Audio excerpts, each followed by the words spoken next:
চেতনা ফিরতেই নিজেকে শক্ত করে বাঁধা চেয়ারে আবিষ্কার করল এলিজাবেথ। বুকের নিচ থেকে হাঁটু পর্যন্ত সাদা তোয়ালে জোড়ানো, বাকিটুকু উন্মুক্ত, যেখানে উদীয়মান বেল্টের আঘাতে গভীর ক্ষত তৈরি হয়েছে। শরীর জুড়ে জ্বালা করছে, মাথাটা কেমন ঝিমঝিম করছে। আবছা দৃষ্টিতে চারপাশে তাকিয়ে বুঝতে পারল এটা একটা স্টোর রুম। নিঃশ্বাস নিতে কষ্ট হচ্ছে, কারণ ঠোঁটের উপর শক্ত করে সিল দেওয়া টেপ। হঠাৎ দরজা খোলার শব্দ। রিচার্ড এসেছে। তাকে দেখা মাত্রই গতরাতের দৃশ্য বিদ্যুৎ চমকের মতো মনের পর্দায় ফুটে উঠল। এলিজাবেথ রাগে ঘৃণায় রিচার্ডের মুখের উপর স্পষ্ট বলে দিয়েছিল সে তাকবীরকে ভালোবাসে। সেই কথা শোনা মাত্র রিচার্ডের চোখে নেমে এসেছিল এক অন্ধকার ঝড়। নিজের সংযমের শেষ সীমাটুকু হারিয়ে ঝাঁপিয়ে পড়েছিল তার উপর। তারপর যখন সেই নরপশু শান্ত হলো, তখন রক্তাক্ত এলিজাবেথকে দেখে শিউরে উঠেছিল নিজেই। কাপা কাপা হাতে তাকে ছুঁয়ে নিজেকে বলেছিল অপরাধী, সাইকো, নরখাদক। তাই তো মুক্ত করে দিয়েছিল ওকে। তবে এলিজাবেথ পারেনি মুক্ত হতে। হয়তো এটাই নিয়তির এক অনিবার্য বন্ধন, যেখান থেকে পালানো অসম্ভব। রিচার্ড এসে দাঁড়ালো এলিজাবেথের সামনে। টপ টপ করে কয়েক ফোঁটা পানি গড়িয়ে পড়ল চোখ থেকে।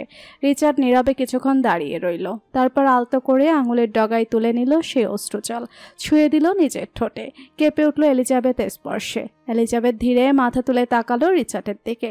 রিচার্ডের মুখে আজ এক অদ্ভুত স্থবিরতা, যেন এক চাপা বেদনায় ঢেকে গেছে সব। পকেট থেকে মলম বের করলো সে, নরম হাতে লাগিয়ে দিল দগদগে ক্ষতের উপর। হঠাৎ কোনো পূর্ব সংকেত ছাড়াই মুখের টেপ খুলে দিয়ে এলিজাবেথের সামনে হাঁটু গেড়ে বসে পড়ল রিচার্ড, বিধ্বস্ত বিপর্যস্ত অবস্থায়। দুহাতে ওর পা তুলে নিয়ে অসীম যত্নে পায়ের তালুতে মলম ঘষতে থাকলো, যেন এই স্পর্শের মাঝে ওর সমস্ত অপরাধের ক্ষমা লুকিয়ে আছে। এলিজাবেথ স্থির দৃষ্টিতে চেয়ে থাকলো। তবে কি আমি অন্ধ ছিলাম এতদিন? রিচার্ড ধীরে মাথা তুলল, চোখে চোখ রাখল ওর। এলিজাবেথ এক মুহূর্তে নিঃশব্দ বিসর্জনের পর চাপা কণ্ঠে বলল, ভালোবাসলে তো এভাবে কষ্ট দেওয়া যায় না। রিচার্ড কোনো জবাব দিল না। এলিজাবেথের গলা কাঁপছিল, তবুও শব্দগুলো তার ঠোঁট থেকে গড়িয়ে পড়ছে। আমি যখনই আপনাকে ভালোবাসতে চাই তখনই আপনি ঘৃণায় পরিণত হন কেন?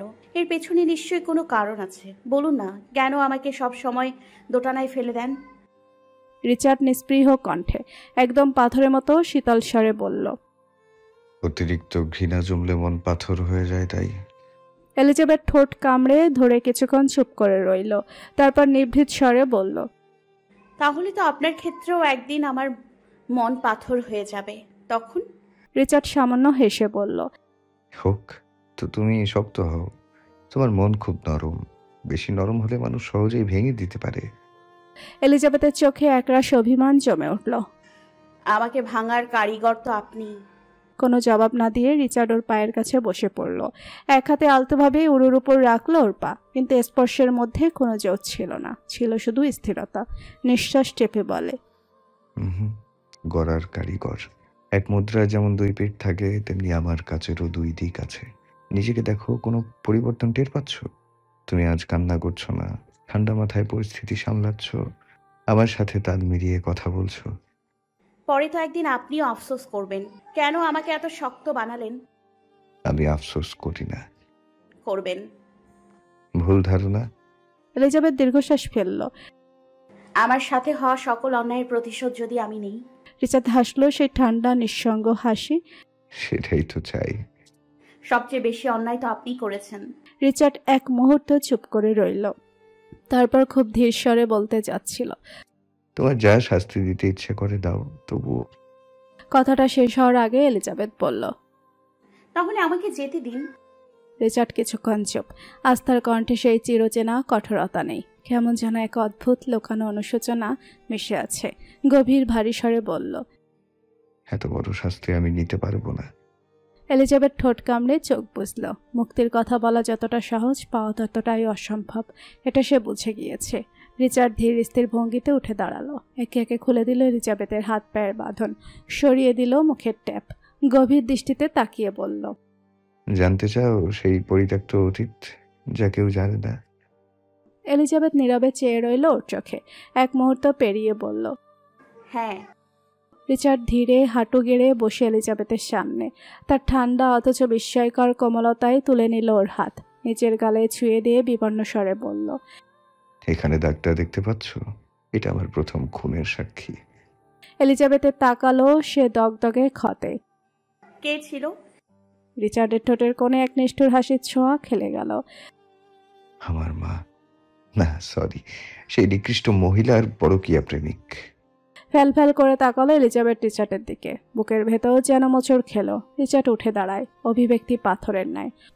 ঘুনে খাওয়া মেঘে কালো হয়ে যায় হৃদয়ে যখন, একা একা শুধু অকারণে ঝরে বৃষ্টি এমন, আজও তাই অবাক রঙে কে যাই সাদা কালো রং মাখা ফানুষের মুহূর্ত, রাঙাই ভীষণ কালো মেঘ পুরে ছাই আবেগে, আজও তাই অবাক জোছনায় পোড়া চোখ তবুও সাজাই এই সন্ধ্যায় দু চোখ সাগরে বুকের পাজরে ভেসে যায়, অবাক জোছনায় লুকিয়ে রেখেছি ভেজা চোখ, দেখাইনি তোমায়। এই অবেলায় তোমারই আকাশে নীরব আপোষে ভেসে যায়। অভাব মানুষকে কোথায় নিয়ে যেতে পারে তার কোনো সীমা পরিসীমা নেই। রিচার্ডের পরিবারও সেই কঠিন বাস্তবতার শিকার। তার বাবা মিস্টার রিয়ান পক্ষাঘাতে স্থবির হয়ে পড়ার পর সংসারে ভার যেন থমকে যায়। অন্য সংস্থানের পথ সংকীর্ণ হয়ে আসে। জীবন থেকে রং মুছে যেতে থাকে। দুবেলা ঠিকমতো খাবার জোটে না, অথচ অসুস্থ বাবার জন্য প্রয়োজন দামি ওষুধ। অবশেষে সংসারের দায় কাঁধে তুলে নিতে রিচার্ডের মা আয়েশা বেলি গার্মেন্টসের চাকরি নেয়। স্বভাবগত সৌন্দর্য আর ব্যক্তিত্ব তাকে আলাদা করে তোলে, আর তার চোখ এড়ায় না এক বিদেশি বায়ারের। পুরুষের মন বড় সহজেই দুর্বল হয় এমন সৌন্দর্যের কাছে, বিশেষত যখন স্বামী অসুস্থ, সংসার টালমাটাল, তখন তো সুযোগ হাতছাড়া করাই বোকামি। প্রথমে নিছক সৌজন্য, তারপর প্রশংসা, একসময় বাড়তি সুবিধা। এভাবেই ফাঁদ বিছাতে থাকে বায়ার। আয়েশার বেতন বাড়িয়ে দেওয়া হয় বিশেষ সুবিধা। ছোট ছোট অনুকম্পার আড়ালে ক্রমশ কুয়াশার মতো ঘনিয়ে আসে প্রলোভনের জাল। শেষমেশ আয়েশা হারিয়ে যায় সেই মোহে, ভুলে যায় অসুস্থ স্বামীকে, অবহেলায় ফেলে রাখে ছোট্ট রিচার্ডকে। সংসারের দায়িত্ব, মায়ের স্নেহ, সবকিছুই যেন ম্লান হয়ে আসে নতুন এক নিষিদ্ধ সম্পর্কের ছায়। বাসায় খাবার থাকতো, কিন্তু ছোট্ট রিচার্ডের পেটে তা জুটত না, কারণ সে নিজের হাতে খেতে পারত না। তার মা এখন বদলে গিয়েছেন। আগের মতো আর সময় দেন না, বুকে জড়িয়ে ঘুম পাড়ান না, রাত করে ফেরেন, কখনো কখনো ফেরেনি না। শিশুসুলভ কান্না, অভিমানের চাপা দীর্ঘশ্বাস, কিছুই স্পর্শ করতো না তাকে। অযত্ন আর উপেক্ষার মধ্যে ধীরে ধীরে রিচার্ড শিখে নেয় একা বাঁচতে। নিজেই নিজের খাবার জোগাড় করে, বাবার সেবা করতে শেখে। অথচ পক্ষাঘাতে নিস্তেজ রিয়ান সাহেব শুধু চুপচাপ চোখের জল ফেলত। স্ত্রীর বদলে যাওয়া তার চোখে ধরা পড়েছে অনেক আগেই। স্ত্রী যে তার পরকীয়ার মতো ভয়ঙ্কর রোগে আসক্ত হয়েছে, কিন্তু করার মতো কিছুই নেই। নিজের অসহায় শরীরের মতো তাকেও মেনে নিতে হয়, নিঃশব্দে এক পরাজয়। বেলির লোভই একদিন তার জন্য অভিশাপ হয়ে দাঁড়ায়। প্রেমিকের সঙ্গে বারবার গোপন অভিসার, নতুন পোশাক, দামি ব্যাগ, ঝলমলে গয়নার মোহে সে হারিয়ে ফেলেছিল নিজেকেই। কিন্তু এক রাতে এক রিসোর্টে নিয়ে গিয়ে সেই প্রেমিককেই তাকে ছলনার ফাঁদে ফেলে।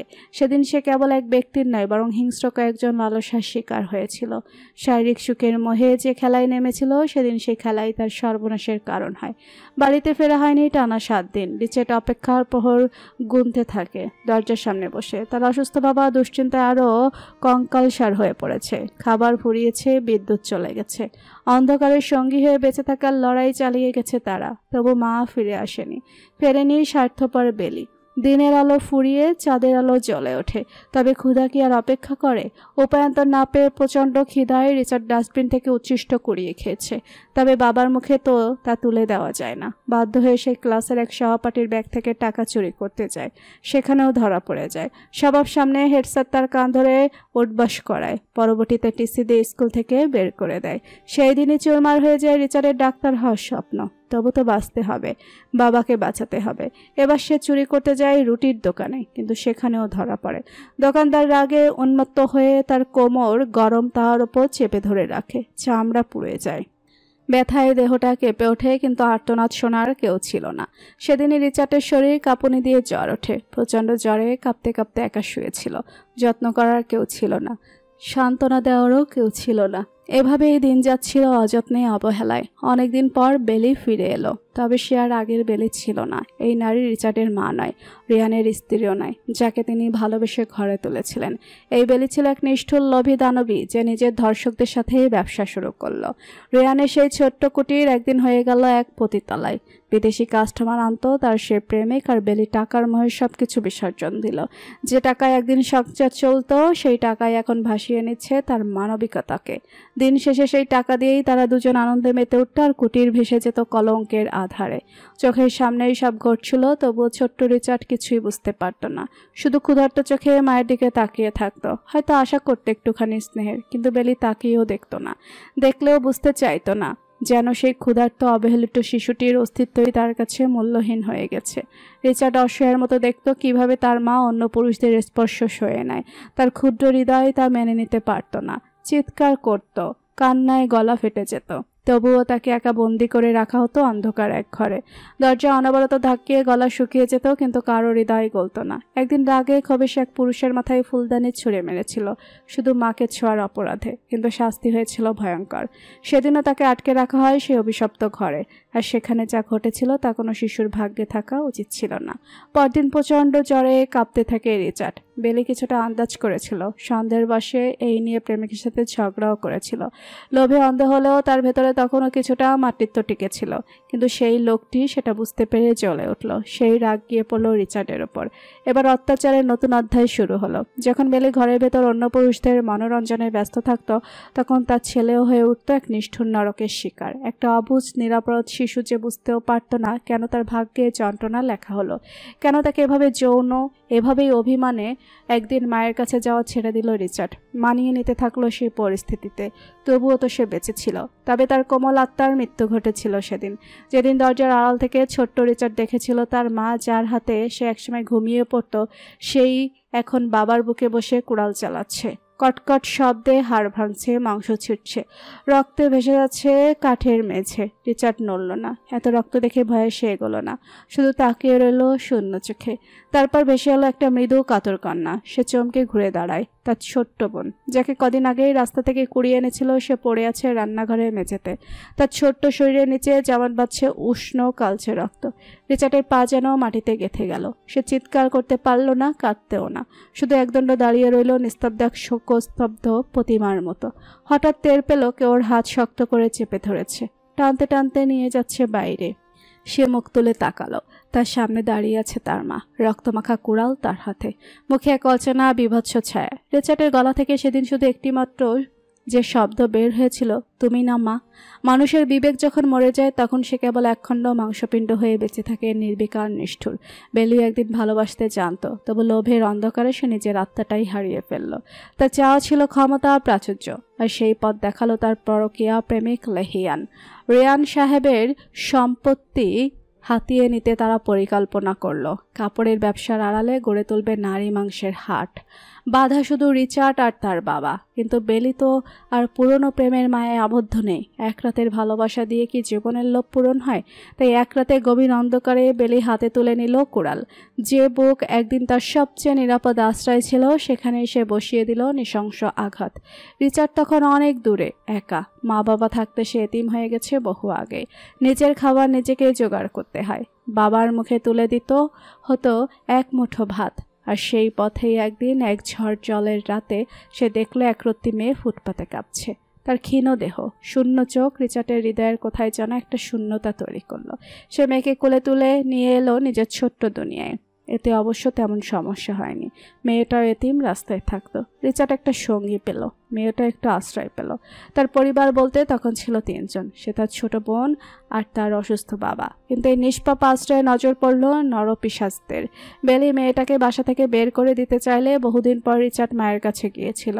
বেলির পায়ে মাথা রেখেছিল, কেঁদেছিল। সেদিন বেলি হয়তো খানিকটা গলে গিয়েছিল, কিন্তু তার প্রেমিকের বরফ হৃদয়ে ফাটল ধরেনি। বরং সুযোগ পেলেই সে আদরের নাম করে শিশুটার কোমল শরীরে তার নোংরা হাত রাখত। রিচার্ডের ভেতরটা ধ্বংস হয়ে যেতে চাইতো এসব দেখে। তাই সে বেশিরভাগ সময় বাইরে থাকতো আর বোনকে বাবার বাসায় বসিয়ে যেত। সে ভাবতো বাবার সাথে থাকলে অন্তত বোনটাকে নিরাপদ থাকবে, কিন্তু সে জানতো না জানোয়াররা যখন মানুষ সেজে বসে থাকে তখন তাদের নখর সবচেয়ে ধারালো হয়। তার অসহায় বাবা চোখের সামনে দেখেছে কিভাবে জানোয়ারগুলো বাচ্চা মেয়েটাকে স্পর্শ করেছে, তবুও কিছু বলতে পারেনি। পঙ্গু শরীর, অথর্ব আত্মা, সে কেবল শূন্য চোখে চেয়ে থেকেছে, আর মেয়েটা চুপচাপ সহ্য করে গেছে, কারণ সে শিখে গেছে চিৎকার করেও লাভ নেই। আর রিচার্ড, সে জানতোই না তার অস্তিত্বের সবচেয়ে কোমল অংশটা দিনে দিনে নষ্ট হয়ে যাচ্ছে। একদিন যখন সত্যিটা জানবে তখন হয়তো তার বুকের ভেতর যে মানুষটা বাস করে সেও মরে যাবে। তখন আর সে মানুষ থাকবে না, হয় সে পিশাচ হবে, নয়তো নিঃশ্বাস হয়ে যাবে এক কঠিন প্রতিশোধের আগুনে। বেলি প্রথমে মারতে চায়নি রেয়ান সাহেবকে। তার পাপাচারী প্রেমিক আর সেই শয়তানের দল তাকে এমন এক ফাঁদে ফেলেছিল যেখানে বিকল্প বলতে কিছুই ছিল না। তারা তার বিবেককে এতটাই অন্ধ করে দিয়েছিল যে সে ভুলে গিয়েছিল কে বন্ধু কে শত্রু। কেবল একটাই কথা তার মাথায় গেঁথে দেওয়া হয়েছিল, স্বামীকে মারতে পারলেই রিচার্ড বাঁচবে। রিচার্ড তখন বাইরে খাবারের সন্ধানে। তার ছোট্ট বোনের আবদার ছিল এক টুকরো কেক, কিন্তু যখন রিচার্ড কেক হাতে হাসি মুখে বাসায় ফিরল তখন তার চোখে আনন্দের আলো নয়, বরং এক বিভীষিকার ছায়া। রক্তমাখা ঘর, নিথর পড়ে থাকা বাবার দেহ আর কাঁপতে থাকা তার মা, সবকিছু মিলিয়ে এক দুঃস্বপ্ন। কিন্তু এখানেই শেষ নয়। বেলিকে ওরা শিখিয়েছিল স্বামীর মৃত্যু মানেই ছেলের জীবন, অথচ সেদিনও ওরা প্রতারণা করলো। রিচার্ডকে ছাড়বে বলেছিল, কিন্তু তাকে তারা ইতালির অন্ধকার জগতে বিক্রি করে দিল। বেলির পৃথিবী তখন পুরোপুরি ভেঙে গেল। স্বামীকে তো এমনিতেই হারিয়েছে, এখন ছেলেকেও হারালো। শূন্য হাতে বসে রইল সে, কর্মফলের এক নির্মম শাস্তি নিয়ে। কিন্তু ভাগ্য রিচার্ডের গল্পটা অন্যভাবে লিখেছিল। তার ভাগ্য তাকে ছুঁড়ে ফেলেছিল ইতালির মাফিয়া বস ফাদারের কাছে। তার হওয়ার কথা ছিল দাস, সে উঠল রাজা, কারণ তার ভেতরে ছিল দুঃসাহস, এক অসীম জেদ যা তাকে ধ্বংসের বদলে নতুন এক পরিণতির দিকে টেনে নিল। রিচার্ডকে যখন অন্য বাচ্চাদের সঙ্গে দাঁড় করিয়ে রাখা হয়েছিল তখন তার নীল চোখে দাউ দাউ আগুন। সে এক দৃষ্টিতে তাকিয়েছিল সেই লোকটার দিকে যে তার মাকে অচেনা করে ফেলেছিল, যে তার পরিবার ধ্বংসের কারিগর, যে তাকে লাঞ্ছিত করেছে, যে জানোয়ার তার 5 বছরের ছোট বোনকে নির্মমভাবে ধর্ষণ করে হত্যা করেছে। রিচার্ড শান্ত দৃষ্টিতে আশপাশ তাকিয়ে দেখল। এক গার্ডের কোমরে ঝুলে থাকা ছুরিটা তার চোখে পড়ল। পর মুহূর্তেই ঝড়ের বেগে ঝাঁপিয়ে পড়ল সে। 8 বছরের শিশুটিকে সেদিন কেউ থামাতে পারেনি। উন্মত্ত রিচার্ড একের পর এক আঘাতে ছিন্ন ভিন্ন করে দিল সেই জানোয়ারকে। সেই রক্তাক্ত মুহূর্তের সাক্ষী হয়ে রইল তার গালে লেগে থাকা ছুরির ক্ষতচিহ্ন। প্রথম খুনের স্মৃতি হয়ে সেই দাগ আজও তার সঙ্গে বয়ে চলেছে। ফাদার সেদিন নীরবে দেখেছিল রিচার্ডের চোখের আগুন। সে আগুন যে কোনো অগ্নি সম্ভাবনার মতো ছিল, জ্বলন্ত, ক্ষুদ্র অথচ ভয়ঙ্কর। যেখানে সকল বাচ্চারা ভয়ে কাঁপছে সেখানে সে বর্বর হত্যাকাণ্ডে মেতেছে। সেদিনই ফাদার সিদ্ধান্ত নিয়েছিল রিচার্ডকে তার রাজ্যের রাজা বানাবে। তবে রাজা হতে হলে তেজ এবং যোগ্যতা প্রয়োজন। তা রিচার্ডের মাঝে ছিল, যতটা অগোচরে ততটাই ভয়ঙ্কর। তবে কোনো সাধারণ রাজা নয়, তাকে তৈরি করতে হবে এক নৃশংস জানোয়ার, এক নিঃসঙ্গ শিকারী যে জীবিত থাকতে চায় শুধু নিজের জন্য, আর মৃত্যু হবে তার জীবনের সবচেয়ে মধুর আস্বাদ। রিচার্ডকে আটকে রাখা হলো এক অন্ধকার গহ্বরে, যেখানে শুধু ধোঁয়া, কালো অন্ধকার আর ভেজা মাটির গন্ধ। 28 হাতের এক কবরস্থানে যেখানে জীবন ছিল এক নিঃশ্বাসের মতো। শ্বাস নিতে গেলে গলায় স্যাঁতস্যাঁতে ভয়। ঘরটাই খালি, 2 হাতে একটা দরজা ছাড়া আর কিছুই ছিল না। আর মেঝে রক্তে ভেজা, শুকিয়ে গেলে উপরের থেকে ঝরতো নতুন রক্ত প্রতিদিন, কখনো থামতো না। সেখানেই তাকে থাকতে হবে, প্রতিদিন রক্তে স্নান করতে হতো। ওকে আক্রমণাত্মকভাবে গড়ে তোলার জন্য প্রতিদিনই ভিন্ন জাতের বন্য পশু ছেড়ে দেওয়ার মতো অন্ধকারে সেই 28 হাত ঘরের ভেতর। শুরুতে ভয়ে শিহরিত হয়ে উঠত রিচার্ড। শরীর ক্ষত বিক্ষত হতো, কিন্তু প্রতিদিনের শিকার তাকে শক্তিশালী করে তুলছিল। ঘরে শুধু ছোট একটা ধারালো চাকু, চাকুটির ছোট্ট ধার, সেই ধারই ছিল তার একমাত্র অস্ত্র। প্রথমে যখন তার হাতে চাকু আসতো সে আহত হতো, রক্তাক্ত হতো, কিন্তু সে ছিল এক পিশাচ যে পরবর্তীতে ধীরে ধীরে নিজেকে শিকারী রূপে গড়ে তুলতে লাগলো। এই ঘর তার জন্য ছিল মৃত্যু ও জীবনের মাঝখানে। প্রতিদিন একে একে হায়না, বন্য পশু, মানুষ সবকিছুই তার শিকার হতে আসতো। সে অন্ধকার ঘর থেকে কেউ আর বের হতে পারত না। তাদের রক্তের বন্যা গড়িয়ে পড়ত রিচার্ডের হাতে। তার শরীর, তার মনে কিছুই অবশিষ্ট থাকলো না, শুধু বন্যতা। ঘরটিতে মাংসের গন্ধে ভরা থাকতো, পচা কাঁচা সব একাকার। দুদিনে খাবার দেওয়া হতো, খিদের তাড়নায় সে খেত মাংস, তবুও তার ক্ষুধা কখনো মেটেনি। তার ক্ষুধা ছিল শুধু রক্তের প্রতিশোধের। আর সেই পুরো সময় জুড়ে ফাদার তার প্রশিক্ষণের নির্মম প্রক্রিয়া চালিয়ে গিয়েছিল তার উপর দিয়ে। শারীরিক, মানসিক, আবেগিক কোনো কিছুই তাকে টলাতে পারত না। এভাবেই রিচার্ডের ভেতর থেকে সবকিছুই মুছে গেল। মনুষ্যত্বের ছিটেফোঁটাও আর অবশিষ্ট ছিল না। সে ছিল শুধুই এক অমানবিক অস্ত্র, যাকে তৈরি করা হয়েছিল একদিনে পুরো পৃথিবী ধ্বংস করার জন্য। 12 বছর পর সে ঘর থেকে রিচার্ড বের হয়ে আসলো এক প্রাণী, এক দানব। তার মধ্যে শুধু ক্রোধ, হিংস্রতা আর ক্ষুধা ছিল। মাটির নিচের 28 ঘরে সে রেদোয়ান হয়ে ঢুকেছিল, বের হয়েছিল রিচার্ড হিসেবে। পরবর্তীতে সমাজের কাছে তার নতুন পরিচয় গড়ে ওঠে গ্যাংস্টার বস রিচার্ড কায়নাত নামে। মুক্ত হওয়ার পর তার প্রথম কাজ ছিল সেই বিকৃত মস্তিষ্কের মহিলাকে খুন করা, যার কারণে সে এভাবে তৈরি হয়েছে। 12 বছর পর দেশে এসেছিল রিচার্ড, কিন্তু পায়নি সে মহিলাকে। তার নিয়তি তাকে বহু আগেই টেনে নিয়ে গিয়েছিল। এভাবেই তৈরি হয়েছিল এক ভয়ঙ্কর সাইকোপ্যাথ, যে জানোয়ার, যার মধ্যে আবেগ, বিবেক আর মনুষ্যত্ব কিছুই অবশিষ্ট ছিল না। রিচার্ড কায়নাত ইতালির এক কুখ্যাত গ্যাংস্টার, যে একসময় ছিল বাংলাদেশের একজন সাধারণ ছেলে। পরবর্তীতে তার অভিশপ্ত অতীতই তাকে পৃথিবীর সবচাইতে ভয়ানক প্রাণীতে পরিণত করেছিল। আর সেই থেকেই শুরু হয়েছিল নারী বিচ্ছেদ। সে সেদিন দুর্বল ছিল, ভীতু ছিল বলে এগিয়ে যায়নি, বাঁচায়নি তার বাবাকে। তাই তো দুর্বলের প্রতিও তার এত তিক্ত মনোভাব। দুটি কোমল হাত পেছন থেকে এসে আলতোভাবে শরীর স্পর্শ করলো। শক্ত ঢোক গিলল রিচার্ড। গলার গভীরে একদলা শুষ্কতা জমেছে। তার বুকের ভেতর তীব্র স্পন্দন, অথচ বাইরের অবয়বে নিস্তব্ধতার মুখোশ। নিজেকে সামলিয়ে বুকের উপর রাখা হাতের দিকে হাত বাড়াতেই মুহূর্তের মধ্যে কোমল সেই হাত তার পকেট থেকে বন্দুক ছিনিয়ে নিয়ে সরে গেল। রিচার্ড নিজেও বিদ্যুতের মতো ঘুরে গিয়ে আরেকটি বন্দুক তুলে নিল হাতে। দুজনেই মুখোমুখি, দুজনের অস্ত্র পরস্পরের দিকে তাক করা। এলিজাবেথের মুখ রক্তিম, দুঃখ আর ঘৃণায় কম্পমান, কণ্ঠ বাষ্পরুদ্ধ, তবু তীক্ষ্ণ শীতলতায় কাঁপতে কাঁপতে আওড়ালো। আপনি কি ভেবেছেন এসব কথায় আমি সব ভুলে যাব? ভুলে যাব যে আমার সন্তান খুন হয়েছে? ভুলে যাব যে আপনার অতীত আমার সব ছিনিয়ে নিয়েছে? আমি ঘৃণা করি সেই অতীতকে, যে আমার বুকের ধন কেড়ে নিয়েছে। রিচার্ড বন্দুকের ট্রিগারে শক্ত করে চেপে ধরল। গুরুগম্ভীর কণ্ঠে বলল, আমিও ঘৃণা করি। কান্নাগুলো গলায় দলা পাকাচ্ছে। এলিজাবেথ ভারী নিঃশ্বাস ফেলে শক্ত গলায় বলল, কেন সেদিন আসেননি? রিচার্ড নত দৃষ্টি নিবিষ্ট করে অনুশোচনা মিশ্রিত কণ্ঠে বলল, অতিরিক্ত নেশা হয়ে গিয়েছিল তা। আপনি খুন করেছেন আমার সন্তানকে। বাবারা কখনো সন্তানের খুনি হতে পারে না। এটুকু বলে রিচার্ড থমকে দাঁড়ালো, দীর্ঘশ্বাস ফেলল গভীরভাবে। হঠাৎ কণ্ঠে বেজে উঠল এক কঠোর নিষ্ঠুরতা, হয়তো আমাদের ছিল না, তাই আমাদের কাছে নেই। এলিজাবেথ গর্জে উঠল, চোখ দুটোতে জলজল করছে অশ্রু আর ক্ষোভ। ছিল। নিজের হাত তলপেটে রেখে ফিসফিস করল, এখানেই ছিল। আপনার অতীত ওকে গিলে খেয়েছে। শেষের কথাটা চেঁচিয়ে বলল। রিচার্ডের ঠোঁট টেনে উঠল তিক্ত হাসিতে। আমার না এলিজাবেথ, আমার অভিশপ্ত অতীত, যার কোনো ঠাঁই নেই আমার জীবনে। কান্নায় আটকে আসা গলায় এলিজাবেথ শুধালো, আমার সাথে কেন বারবার এমন হয়? রিচার্ড ধীরে চোখ তুলল। একই প্রশ্ন যদি আমি করি, আমার শৈশব কেন নষ্ট হলো? কেন আমি ডাক্তার হতে চেয়েও পারলাম না? কেন খুনি হলাম? আকস্মিকভাবে এলিজাবেথের কণ্ঠে দাবানলের মতো যন্ত্রণার ঝলক। আমার সন্তানকে ফিরিয়ে দিন। হারিয়ে যাওয়া জিনিস যদি ফেরানো যেত, তাহলে আমি সবার আগে আমার শৈশবের সেই সুখগুলো ফিরিয়ে আনতাম, যেখানে আমাকেও ঘিরেছিল এক নিখুঁত পরিবার। আমি তো দিয়েছিলাম সুযোগ, চেয়েছিলাম আপনাকে একটা পরিবার দিতে। তাহলে কি সেটাই আমার সবচেয়ে বড় ভুল ছিল? এক মুহূর্তের জন্য থামলো এলিজাবেথ। এক ঝটকায় চোখে জ্বলে উঠল প্রতিশোধ স্পায়ার্ড দাবানল। তবে চিন্তা করো না, এবার নিশানা ভুল হবে না। রিচার্ড তাচ্ছিল্যের সুর ধরে হাসল মৃদু শব্দে। জান চাই তোর বউ, যা কুরবান। সারা জীবন কবেই বা সুখ দিয়েছিল।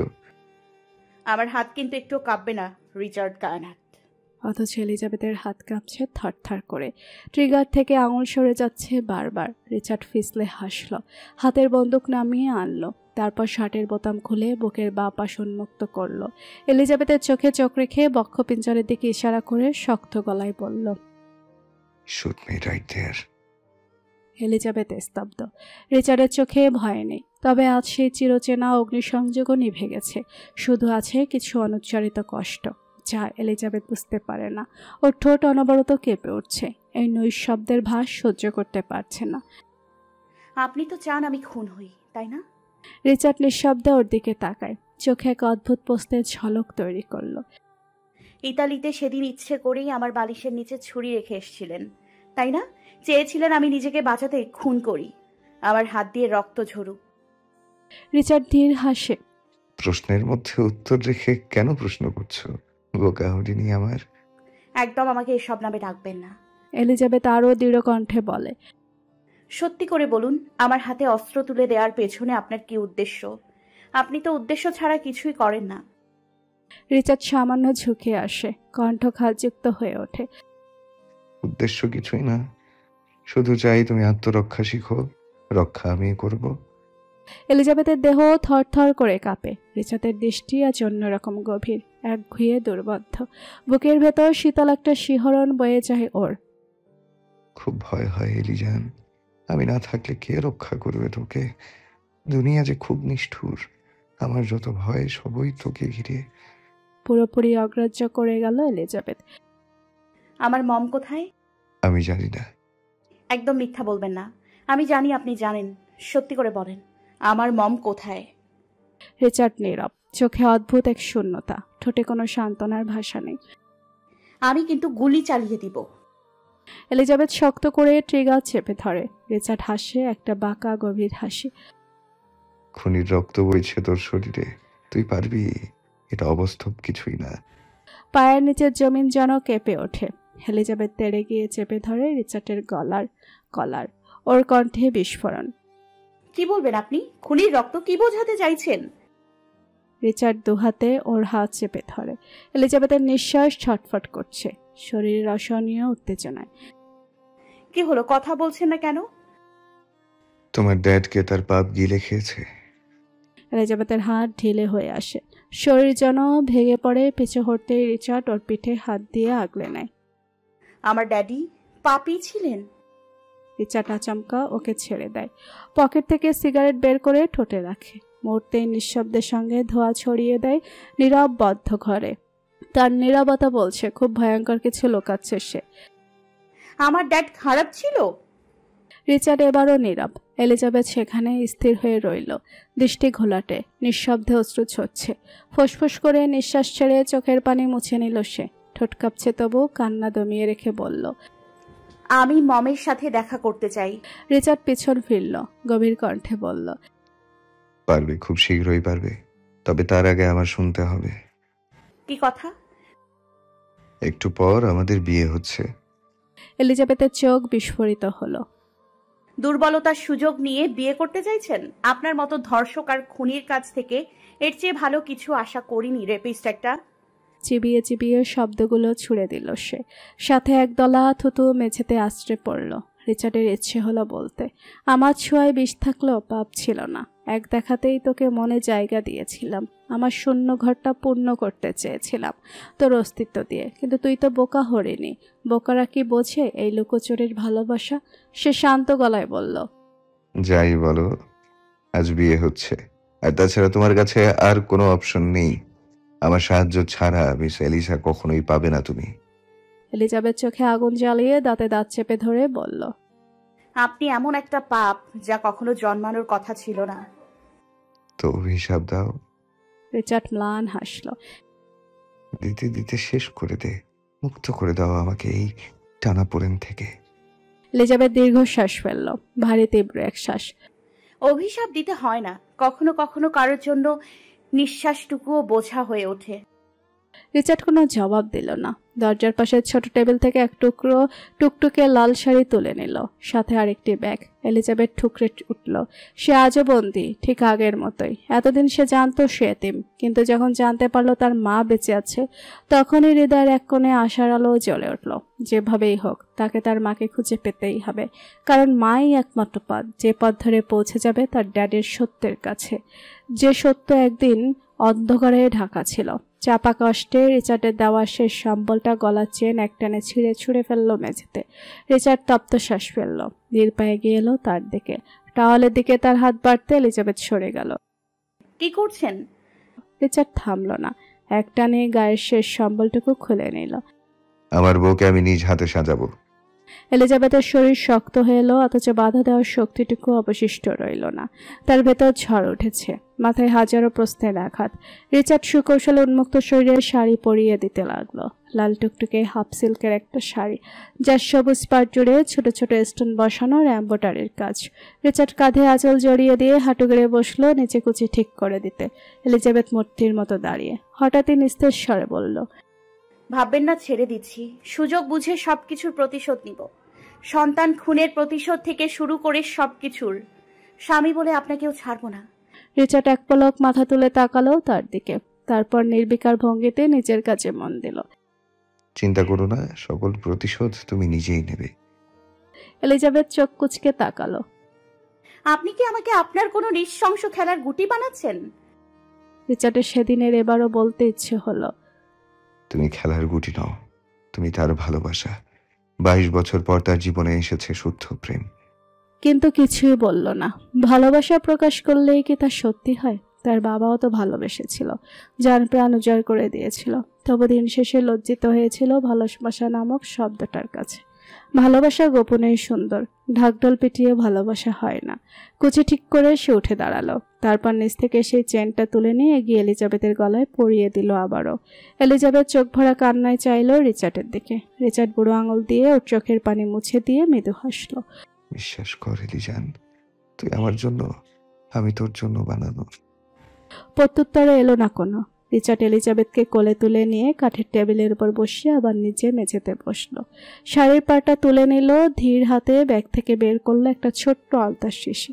নিখুঁত যত্নে ধৈর্যের সাথে আলতা পরিয়ে দিল পায়ে, সাথে পরিয়ে দিল একজোড়া পায়েল। সবশেষে গাঢ় করে চুমো খেলো সেই রাঙানো পায়ে। শিউরে উঠল অভ্যন্তরীণ আড়ষ্ট মেয়েটি। রিচার্ড ধীরগতিতে উঠে দাঁড়ালো, এলিজাবেথের চুলগুলো ছেড়ে দিল খোলা বাতাসে।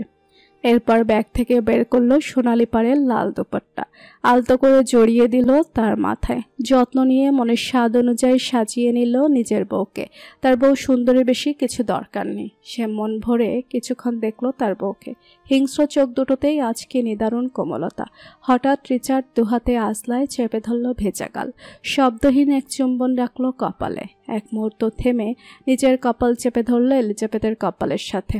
এলিজাবেথ নিশ্চুপ নিঃশব্দে চোখের পানি ফেলে যাচ্ছে। আমি খুবই স্বার্থপর রেড। আমার বুকের পাঁজরের ভেতর হৃদয় বলতে কিচ্ছু নেই। আমি চাই কাঁদলে তুমি শুধু আমার কাছে কাঁদো, মরলেও আমার কাছেই মরো, যেন তোমার কাফনের কাপড় কেনার অধিকারও শুধু আমার থাকে। এতে যেন এলিজাবেথের কান্নার তোড় আরো বেড়ে গেল। কেন জানি এই মেয়েটার কান্না শক্ত হৃদয়ের গভীরে সাক্ষ্য দিচ্ছে। মেজা ছাড়াতে থাকলো রিচার্ড। ক্রোধ গ্রাস করলো তার নীল চোখের সাদা অংশ। থমকে যাওয়া মস্তিষ্ক ফিরে গেল সেই চিরাচরিক পৈশাচিক আত্মায়। এক ঝটকায় চল চেপে ধরলো এলিজাবেথের। আগুন ঝরল কথায়, চোখে জ্বলল প্রতিহিংসার অগ্নি। কাঁদবি না, একদম কাঁদবি না। বলেছি না আমি সবকিছু ঠিক করে দেব। বাপের খুনিকে ধরতে চাস? তোর পায়ের নিচে এনে ফেলবো। মাকে চাই, এনে দেব। তোর চোখের পানি আসা সমস্ত কারণ আমি উপড়ে ফেলবো। তুই কাঁদলে কাঁদবি শুধু আমার জন্য। আমার দেয়া ভালোবাসার যন্ত্রণায় কাঁদবি, আমার সন্তান প্রসবের যন্ত্রণায় কাঁদবি। আর আমি মরে গেলে এই 3টা কারণ ছাড়া তুই আর কাঁদতে পারবি না। সংযম হারালো এলিজাবেথ। এক ঝটকায় ছাড়িয়ে নিল নিজের চোয়াল। অনিয়ন্ত্রিত ক্রোধে একটানে ছেড়ে ফেললো রিচার্ডের শার্ট। অঝরে আঘাত করতে লাগলো তার বুকের উপর। হাউমাউ করে কাঁদতে থাকলো। রিচার্ড শান্ত, বুক পেতে দিল মেয়েটাকে। হঠাৎ নরম হাতের থাবা পড়লো তার চোয়ালে। আপনি আমার সঙ্গে অনেক অন্যায় করেছেন, অনেক কষ্ট দিয়েছেন আমাকে। আপনাকে আমি মন থেকে কখনোই মাফ করতে পারবো না। এক গালে চড় দেওয়ার পর রিচার্ড ঘাড় ঘুরিয়ে অপর গালটা পেতে দিল। হতভম্ব হয়ে গেল এলিজাবেথ, কিন্তু থামলো না। একটার পর একটা চড় বসাতে থাকলো গালে। শেষে ক্লান্ত হয়ে মাথা গুঁজে দিল রিচার্ডের বুকে। আহাজারি করতে লাগলো। রিচার্ড শক্ত করে চেপে ধরল ওর মাথা বুকের সাথে। মেয়েটা একটু শান্ত হতেই কোমরে চাপ প্রয়োগ করে শূন্যে তুলে জানালার কাছে নিয়ে গেল সে। শেষ বিকেল, দিনের আলো স্নান হয়ে এসেছে। এটা নতুন ম্যানশন। এলিজাবেথ যখন এখানে এসেছিল তখন সে ছিল অচেতন। জানালা দিয়ে তাকিয়ে দেখতে পেল প্রাচীরের শেষ প্রান্তে বিশাল এক পুকুর। কিছুদিন আগেই তৈরি করা হয়েছে বোঝা যায়। পুরো পুকুর জুড়ে ফুটে আছে পুরুষ পদ্ম। ঘাটটাও সুন্দরভাবে গড়া। আশেপাশে কেউ নেই, যেন পৃথিবীর সব সম্পর্ক ছিন্ন করে তৈরি করা হয়েছে এই জায়গাটা। নিঃসঙ্গ এক শান্তির আস্থানা। ভেজা চোখেও একরকম মুগ্ধতা কাজ করলো তার ভেতর। বিস্মিত হয়ে তাকালো রিচার্ডের দিকে। রিচার্ড আগেই তাকিয়েছিল তার দিকে। মন খারাপের সব বোঝাপড়া করবে সেখানে, কান্না পেলে করবে ওখানে বসে, গাড়ি দিতে ইচ্ছে হলে সেটাও দেবে। তবু আমাকে ছেড়ে যাওয়ার চিন্তা ভুলে যাও ওয়াইফি। অতঃপর মেয়েটাকে কিছু বলার সুযোগ না দিয়ে রিচার্ড কোলে তুলে নিল। রাগ, কষ্ট, বিস্ময় মিশেলে এলিজাবেথ আটকে গিয়েছিল। কিছু বুঝে উঠতে পারছিল না। স্টোর রুম থেকে বের হয়ে সিঁড়ির কাছে এলেই চোখে পড়ল ম্যানশনের সাজ। এটা নতুন ম্যানশন। ম্যানশনটি গুমট হলেও আলোতে আবৃত ছিল। দেখতে অবিকল ইতালির রাজকীয় ম্যানশনের মতো হলেও কিন্তু তেমন ভয়ঙ্কর নয়। গুমট পরিবেশের সাথে রাজকীয় শৌখিনতা মিশে আছে। এলিজাবেথ চোখে সবকিছু গিলছিল। সিঁড়ি থেকে নামতেই নেশো মুখোমুখি হলো রিচার্ডের। তার কোলে ইব্রাত লাল টুকটুকে শাড়ি পরা। দুই বোনের চোখাচোখি হতে দুজনেই লজ্জায় মুখ লুকিয়ে নিল স্বামীর বুকে। রিচার্ড অপ্রস্তুত হয়ে দাঁড়িয়ে রইল। নেশো চোখ ছোট করে তাকিয়ে রিচার্ডের ছেঁড়া শার্টের দিকে। রিচার্ড গলা খাসকে দিয়ে তড়িঘড়ি করে এলিজাবেথকে লিভিং এরিয়ায় কাজের পাশে সোফায় বসিয়ে উপরে চলে গেল। লুকাস কাজের পাশে দাঁড়িয়েছিল। রিচার্ডকে এভাবে ছুটে যেতে দেখে ছোট ঠোঁট কামড়ে হাসল। তারা দুজনেই সুস্থভাবে ফিরে এসেছে। লজ্জায় লাল হয়েছে ইব্রাতের মুখ। সেই সঙ্গে অদ্ভুত এক সুখ অনুভূত হচ্ছে। এই মানুষটাকে স্বামী হিসেবে পেয়েছে সে, যেটা ছিল একেবারে অপ্রত্যাশিত। তাদের বিয়েটি হয়েছিল কোনো পূর্ববার্তা ছাড়াই, হঠাৎ করে। নেশো যখন সবকিছু রিচার্ডের কাছে সবকিছু জানায়, রিচার্ড দেশে ফিরে দ্রুত তাদের জন্য সব ব্যবস্থা করে। গার্ডটা হঠাৎ করে ইব্রাতকে মসজিদে নিয়ে গিয়েছিল। পরনের কাপড় পরে ইব্রাতকে কবুল বলতে হয়েছিল। প্রতিটা মেয়েরই শখ থাকে বউ সাজার, আর তেমনি ইব্রাতেরও ছিল। তবে নানা ঝামেলার কারণে সে লাল টুকটুকে বউ সাজার হয়নি। মনের ইচ্ছা ছিল, কিন্তু কে জানতো সেই ইচ্ছা এমন হঠাৎ পূর্ণ হবে। রিচার্ড আগে ইব্রাতকে ম্যানশনে আনিয়ে রেখেছিল বিয়ের প্রস্তুতির জন্য। তবে সে কি জানতো বোনের বিয়ের প্রস্তুতির দায়িত্ব নিতে গিয়ে তাকেও নতুন করে বিয়ের পিড়িতে বসতে হবে, তা আবার বউ সেজে। হঠাৎ করে নেশো লাল বেনারসি নিয়ে হাজির হয়েছিল।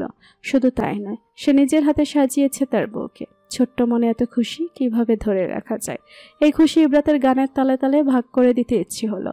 সুরে সুরে দুরু দুরু বুক কাঁপে কেন আজ, ভয়ে লাজে মরি, জাদুরে কাঠি ছুঁয়ে দিল যেন এক পরি, নিজেরই কাছে নিজেই আস্তাই, অচেনা যে আমি, যেন বদলে গেলাম আমি এক পলকে। নেশো ইব্রাতকে পাশের সোফায় বসিয়ে নিজেও জামাই সেজে বসে পড়ল। তার পরনে সাদা শার্ট, চোখে মুখে কোনো লজ্জার ছায়া নেই। থাকবেই বা কেন? এটা তো তার প্রথম বিয়ে নয়। লজ্জা তো প্রথম বিয়েতেই থাকে। দ্বিতীয় বিয়ে মানে সবার সামনে সুযোগ বুঝে বউকে লুফে নেওয়া। তবে দুই বোনই বেশ লজ্জিত। কেউ কারোর দিকে তাকাতে পারছে না। হঠাৎ এলিজাবেথ অনুভব করলো কেউ তার শাড়ি ধরে টানছে। পেছনে ফিরে সে দেখে মায়া তার শাড়ি ধরে টানছে। এলিজাবেথ চোখ কুঁচকে চমকে গেল। জলজল করে উঠল। ছবল মেরে মায়াকে কোলে তুলে নিল। মায়া এখন বেশ বড় হয়ে গিয়েছে। মায়াকে কোলে তুলে নিতেই কোথা থেকে ঘমঘমে মিউ মিউ শব্দ আসতে থাকলো। চমকে গিয়ে এলিজাবেথ সামনে তাকিয়ে দেখলো মাফি হিংস্রভাবে ছুটে আসছে। মাফি যেই না লাফিয়ে আক্রমণ করতে যাবে, তার আগে রিচার্ড এসে এলিজাবেথের সামনে দাঁড়িয়ে গেল ঢাল হয়ে। মাফি রিচার্ডের পিঠে বাড়ি খেয়ে নিচে পড়ে যায়। আবারও লাফিয়ে ওঠে মায়াকে ছিনিয়ে নিল এলিজাবেথের কোল থেকে। এলিজাবেথ হতভম্ব হয়ে চোয়াল ফাঁক করে তাকিয়ে রইল ওদের দিকে। মায়া আর মাফি একে অপরের সঙ্গে মিশে গিয়েছে মুহূর্তে। রিচার্ড নাক কুচকে মনে মনে মাফিকে কয়েক দফা গালি দিয়ে এলিজাবেথের পাশে এসে বসে বলল, শালা আমার খেয়ে আমার বইয়ের উপরেই লাফিয়ে পড়িস। এলিজাবেথ আমতা আমতা করতে থাকে। মায়ার পেট ফোলা কেন? কাজের পাশ থেকে লুকাস ঝাঁঝালো স্বরে বলে উঠল, পেটে বাচ্চা তাই পেট ফোলা। একটা মেয়ে মানুষকে কি এটাও বুঝিয়ে দিতে হয়? লোকা, গরম চোখে তাকিয়ে মৃদুস্বরে সতর্ক করলো রিচার্ড। লুকাস মিয়ে গেল। এলিজাবেথ আরেক দফা অবাক হলো। পরপর কয়েকবার ঢোক গিলে বলল, ওদের এভাবে বর বউয়ের বেশে সাজানো মানে কি? মায়া আর মাফি দুজনেই যেন আজ রাজকীয় কোনো পর্ব।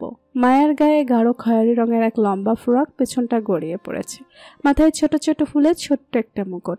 আর মাফি রাধার শরীরে সাদা পাঞ্জাবি উজ্জ্বলতার প্রতিচ্ছবি হয়ে দাঁড়িয়ে আছে। রিচার্ড ওদের দেওয়ান মঞ্জিল থেকে এনেছে ঠিক তখনই যখন এলিজাবেথ ছিল বান্দরবনে। তাকবীর কখন ওদের খোঁজও নেয়নি। এতদিন তারা ছিল রিচার্ডের কাছে। তার নির্দেশে ইব্রাত ওদের এমন সাজিয়েছে যাতে এলিজাবেথ খুশি হয়। অনেকদিন পর দেখার কারণে ওরা কেউই চিনতে পারছে না এলিজাবেথকে, তাই দৌড়ে গিয়ে ঝাঁপিয়ে পড়ে রিচার্ডের কোলে। রিচার্ড হাত বুলিয়ে দেয় ওদের মাথায়, অথচ চিবুক শক্ত। রিচার্ড পাশ থেকে একটা ছোট্ট সিলভার রঙের সানগ্লাস পরিয়ে দিল মাফিকে। মাফি সেটি পরতেই তার ভ্রু নাচানো ভাব। হুট করে এসে কেমন ভাব দেখানো শুরু করলো। পাশ থেকে ইব্রাত ছোট্ট করে বলল, আজ তাদেরও বিয়ে। কি বিয়ে ওদের? থমথমে গলায় লুকাস বলল, একটা বিড়ালেরও পেটে বাচ্চা থাকা সত্ত্বেও বিয়ে হয়। শুধু হয় নাই লুকাসের, আমার ছেলেমেয়েরা কি স্কুল কলেজে পড়বে না? পড়ালেখা দিন দিন যা কঠিন হচ্ছে, পরে তো উঠতে বসতে বাপকে ছাড়বে। কেউ গায়ে মাখল না লুকাসের কথা। রিচার্ড কাজের থমথমে মুখের দিকে চাইল। ভদ্রলোকের মুখাবয়ব স্পষ্ট ভয়ে পড়া। বোঝা যাচ্ছে তাকে তুলে আনা হয়েছে। কাজী সাহেব বিয়ে পড়ান। রিচার্ডের কথা এলিজাবেথ মায়া মাফির থেকে মুখ ফিরিয়ে ওর দিকে চাইল। কি আশ্চর্য, এই লোকটা শুধুমাত্র টাইচার আর ট্যাঙ্ক টপ করে বিয়ে করবে। বিয়ে করতে এসেছে না, মেসেলস দেখাতে এসেছে। এলিজাবেথ রিচার্ডের উদ্দেশ্যে কিছু বলতে যাচ্ছিল, তার আগেই রিচার্ড লুকাসের দিকে তাকিয়ে শাসাল লোকে। একদম অভিশাপ দেবে না। ভরকে গেল লুকাস। কিভাবে বুঝলো রিচার্ড? বুঝলে বুঝুক, 100 বার অভিশাপ দেবে। সে এখনো একবারও বিয়ে করেনি, আর এরা 2 বার করে ফেলেছে। এমন মানুষকে অভিশাপ দিতে না তো কি পাপ্পা দেবে? লুকাস এক মনে বের করে বকতে থাকলো। বললেই হলো, 100 বার দিব। বউ তোদের ঘর থেকে বের করে দেবে শালারা। ঠোঁট কামড়ে হাসলো ন্যাসো। লোকা, তুমি চাইলে আমি এখনই একটা মেয়ে তুলে এনে দিচ্ছি। তামিলনাড়ু থেকে তোমার ছুটি আস্তে আস্তে আমাদের বউ ভাতা হয়ে যাবে। লুকাস কিছু বলার আগে ন্যাসোর প্রাইভেট পার্সের চিমটি কাটলো ইব্রাত। ব্যথায় চোখ মুখ কুচকে গেল তার। যথারীতি বিয়ে শুরু হলো। প্রথমে ইব্রাত আর ন্যাসর। কাজী কবুল বলতে বললেই দুজনে সেকেন্ডের মধ্যে কবুল বলে দিল। এবার পালায় রিচার্ড আর এলিজাবেথের। কাজী নতজন হয়ে রিচার্ডের দিকে তাকিয়ে জিজ্ঞেস করলো, দেনমোহর কত বাঁধবো? রিচার্ড তখন এলিজাবেথের চোখে চোখ রাখতেই ব্যস্ত। এক মুহূর্তের জন্য সে দৃষ্টি সরালো না, শুধু হাত বাড়িয়ে পকেট থেকে একটা দলিল বের করলো। কাবির নামায় লিখে দিন, আমার কবরের পাশে ওর কবর। এই যে জায়গার দলিল। কাজী হতভম্ব হয়ে দলিল হাতে নিল। যেই গুরু স্থানে রিচার্ডের বাবা চিরঘুমের সাহিত্য, সেই পুরো জায়গায় রিচার্ড কিনে নিয়েছিল। তবে এখানে কেবলমাত্র রিয়ান সাহেবের কবরের পাশে 2টি কবরের সমপরিমাণ জায়গা নিজের জন্য এবং এলিজাবেথের জন্য বর্ধিত করেছে রিচার্ড। আর সেই জায়গার দলিলই এখন কাজের কাছে দিল। এলিজাবেথের সারা শরীর শীতল হয়ে এলো। কানের কাছে বাজতে লাগলো রিচার্ডের কথা। কাজী দ্রুত বাকি আনুষ্ঠানিকতা সেরে নিলেন। এবার কবুল বলার পালা। কাজী রিচার্ডের দিকে তাকিয়ে বললেন, আপনি কবুল বলুন। রিচার্ড এক মুহূর্তও দেরি করল না। তারপরে দৃষ্টি গেল এলিজাবেথের দিকে। সে এক দৃষ্টে তাকিয়ে থাকলো তার বোধের চোখে। সেখানে বিস্ময়, সংশয়, হয়তোবা অভিমান, কিন্তু রিচার্ডের চোখে ছিল নিঘাত সমর্পণ। সে মনে মনে শব্দ নাড়ল, আমি ভালো হই, সেটাই তো চাও। নাও, 3 কবুলের মাধ্যমে পুরো আমিটাকে তোমার কাছে সঁপে দিলাম। এবার সাজিয়ে নাও আমাকে নিজের মতো করে। রিচার্ডের পর এবার এলিজাবেথের পালা, কিন্তু সে নির্বাক, জলজমা কাঠের পুতুলের মতো বসে আছে। চোখে মুখে কোনো অভিব্যক্তি নেই। রিচার্ড চাপা স্বরে ফিসফিসিয়ে বলল, wifey, don't take it too long. তবুও নিশ্চুপ এলিজাবেথ, যেন এই পৃথিবীতে নেই সে। কাজী কাবিননামা এগিয়ে দিলেন, তাও কোনো অনুভূতি ওকে ছুঁতে পারল না। রিচার্ড নিজের সংযম ধরে রাখতে চুল টেনে ধরে। ফুসফুস নিঃশ্বাস ফেলে আলগোছাকে জড়িয়ে ধরে নিদারুণ সুরে বলল, আমরা আবার চেষ্টা করব, ও আবারও আসবে আমাদের মাঝে। নিশ্চর এলিজাবেথ সকলে উদ্বিগ্ন দৃষ্টিতে তাকিয়ে আছে ওর দিকে। এই নৈশব্দ ভয় জাগাচ্ছে, কারণ তারা জানে রিচার্ডের রাগ কতটা ভয়াবহ হতে পারে, এবং যা আশঙ্কা করেছিল সেটাই ঘটল। কোমলতা মুহূর্তেই গড়িয়ে পড়ল হিংস্রতায়। বিদ্যুৎ বেগে উঠে দাঁড়িয়ে রিচার্ড এক ঝটকায় ওর কপালে বন্দুক ঠেকিয়ে বলল, আমার ধৈর্যের পরীক্ষা নিও না, আবারও বলছি চেষ্টাও করো না। এবার এলিজাবেথ মাথা তুলে তাকালো ওর দিকে, ঠোঁট কামড়ে কান্না আটকে রাখলো, ধীরে ধীরে হাতে কলম তুললো, রিচার্ডের চোখে চোখ রেখে অবিলম্বে আওড়ালো। কবুল, আলহামদুলিল্লাহ। তারপর নিঃশব্দে কাবিননামায় সাইন করে দিল, সেই সাথে মনে মনে অঙ্গীকার ব্যক্ত করলো। এই 3টে শব্দের মাধ্যমে বিলিয়ে দিলাম না নিজেকে, বরং ছিনিয়ে নিলাম আপনাকে। এবার হয় গর্ব নয় ধ্বংস করে ফেলবো। মিস্টার কায়নাত, ভালোবাসা নামক সুখের নেশায় পূর্বেন আপনি আজ থেকে। কথা দিচ্ছি, প্রতিনিয়ত পূর্বেন। সকলে স্বস্তির নিঃশ্বাস ফেলল। কাজীতে এক মুহূর্ত দেরি না করে প্রায় ছুটে পালালেন। রিচার্ড একটু অবাক হলো। সে ভেবেছিল এলিজাবেথ হয়তো কাঁদবে, কিন্তু তার দিকে ঘৃণিত চোখে তাকাবে, কিন্তু কিছুই হলো না। হঠাৎ এলিজাবেথ উঠে দাঁড়ালো, মাথা থেকে দোপাট্টা ছুঁড়ে ফেলে দিয়ে রিচার্ডের চোখে চোখ রেখে দাঁতে দাঁত পিষে বলল। একটু দেরি না করে রিচার্ডও পাল্টা বলল, fuck you too. Welcome to the hell, mister Kaynat. বক্র হাসি খেলে গেল তার অধর কোণে। Welcome to my dark side, my fucking Red. বিষধর সাপের মতো রিচার্ডের দিকে চেয়ে আছে এলিজাবেথ, ঠোঁটে একটুখানি ব্যঙ্গের ছায়া। রিচার্ডের ফোনে আচমকে একটা অ্যালার্ট ভেসে উঠল। সে ঠান্ডা ভঙ্গিতে ফোনটা হাতে নিল, এক ঝলকে দেখে বাঁকা হাসলো, তারপর দ্রুত কিছু টাইপ করে ফোনটা আবারও পকেটে ঢুকিয়ে দিল। ঠিক তখনই দরজায় এক হট্টগোল। লারা ছুটে আসে, হাঁপাতে হাঁপাতে চিৎকার করলো, রেদ, রেদ! সবার দৃষ্টি ঘুরল দরজার দিকে। যথারীতি উঁচু হিল আর ছোট পোশাকের লাড়া। রিচার্ড চোখে ইশারা করতে ভেতরের সকল গাঁটটা নিঃশব্দে বেরিয়ে গেল। এলিজাবেথ ধীর গতিতে ঘুরল, চিবুক শক্ত হয়ে উঠল ওর, কিন্তু স্বর বরফের মতো ঠান্ডা। লাড়ার পাত আগড়ে দাঁড়ালো সে। কোথায় যাচ্ছ? লাড়া কাঁপছে ক্রোধে, অপমানে। সরো, আমি রিচার্ডের কাছে যাব। বাইরের কোনো মেয়ে আমার স্বামীকে নাম ধরে ডাকবে, সেটা আমি একদমই পছন্দ করব না। বাহিরের মেয়ে? তুই কাকে বাহিরের মেয়ে বলছিস? এলিজাবেথ এক পলকে ওকে মেপে নিল। তোমাকে। তোর মতো চরিত্রহীন মেয়ের সাহস হয় কি করে আমাকে বাহিরের মেয়ে বলার? এবার সত্যিকারের হাসলো এলিজাবেথ, ধীরে ধীরে এক পা এগিয়ে এলো, লাড়ার দিকে ঝুঁকে ফিসফিস করলো। আর কি যেন বললে? দুশ্চরিত্রা। এক চুলো পিছু হটল না, বরং আরো গাঢ় স্বরে বলল, আমার স্বামীকে সেটা নিশ্চয়ই খুব ভালো করে জানো। তার জীবনের প্রথম নারী আমি, যাকে সে স্পর্শ করেছে, যাকে সে গভীরভাবে কাছে টেনেছে, আর ভবিষ্যতেও সেটাই হবে, কারণ সে আমার স্বামী। যদি আমি চরিত্রহীন হতাম, তাহলে সে এত কিছুর পরেও আমায় নিজের ঘরে তুলতো না, পুরো দুনিয়ার সাথে লড়ে। অপমান, ঘৃণা, লজ্জায় লাড়ার চোখ জ্বলে ভরে উঠল। সে এক পলক এলিজাবেথের দিকে তাকিয়ে থাকলো কঠিন দৃষ্টিতে। পরপরই ক্রোধে কাঁপতে কাঁপতে পেছনে ঢাল হয়ে দাঁড়িয়ে থাকা রিচার্ডের দিকে তাকিয়ে কান্না মিশ্রিত স্বরে চেঁচিয়ে উঠল, রিচার্ড, তুমি এই মেয়ের রূপে পাগল হয়েছ? যদি রূপের কথা বলো তবে আমি কোন দিক দিয়ে কম? মুখের কথা কেড়ে নিল এলিজাবেথ। সুন্দর তো পল্লীপাড়ার মেয়েরাও হয়, তাদের ঘরে তোলে কজন? ঘরের সৌন্দর্য রূপে নয়, পবিত্রতায়।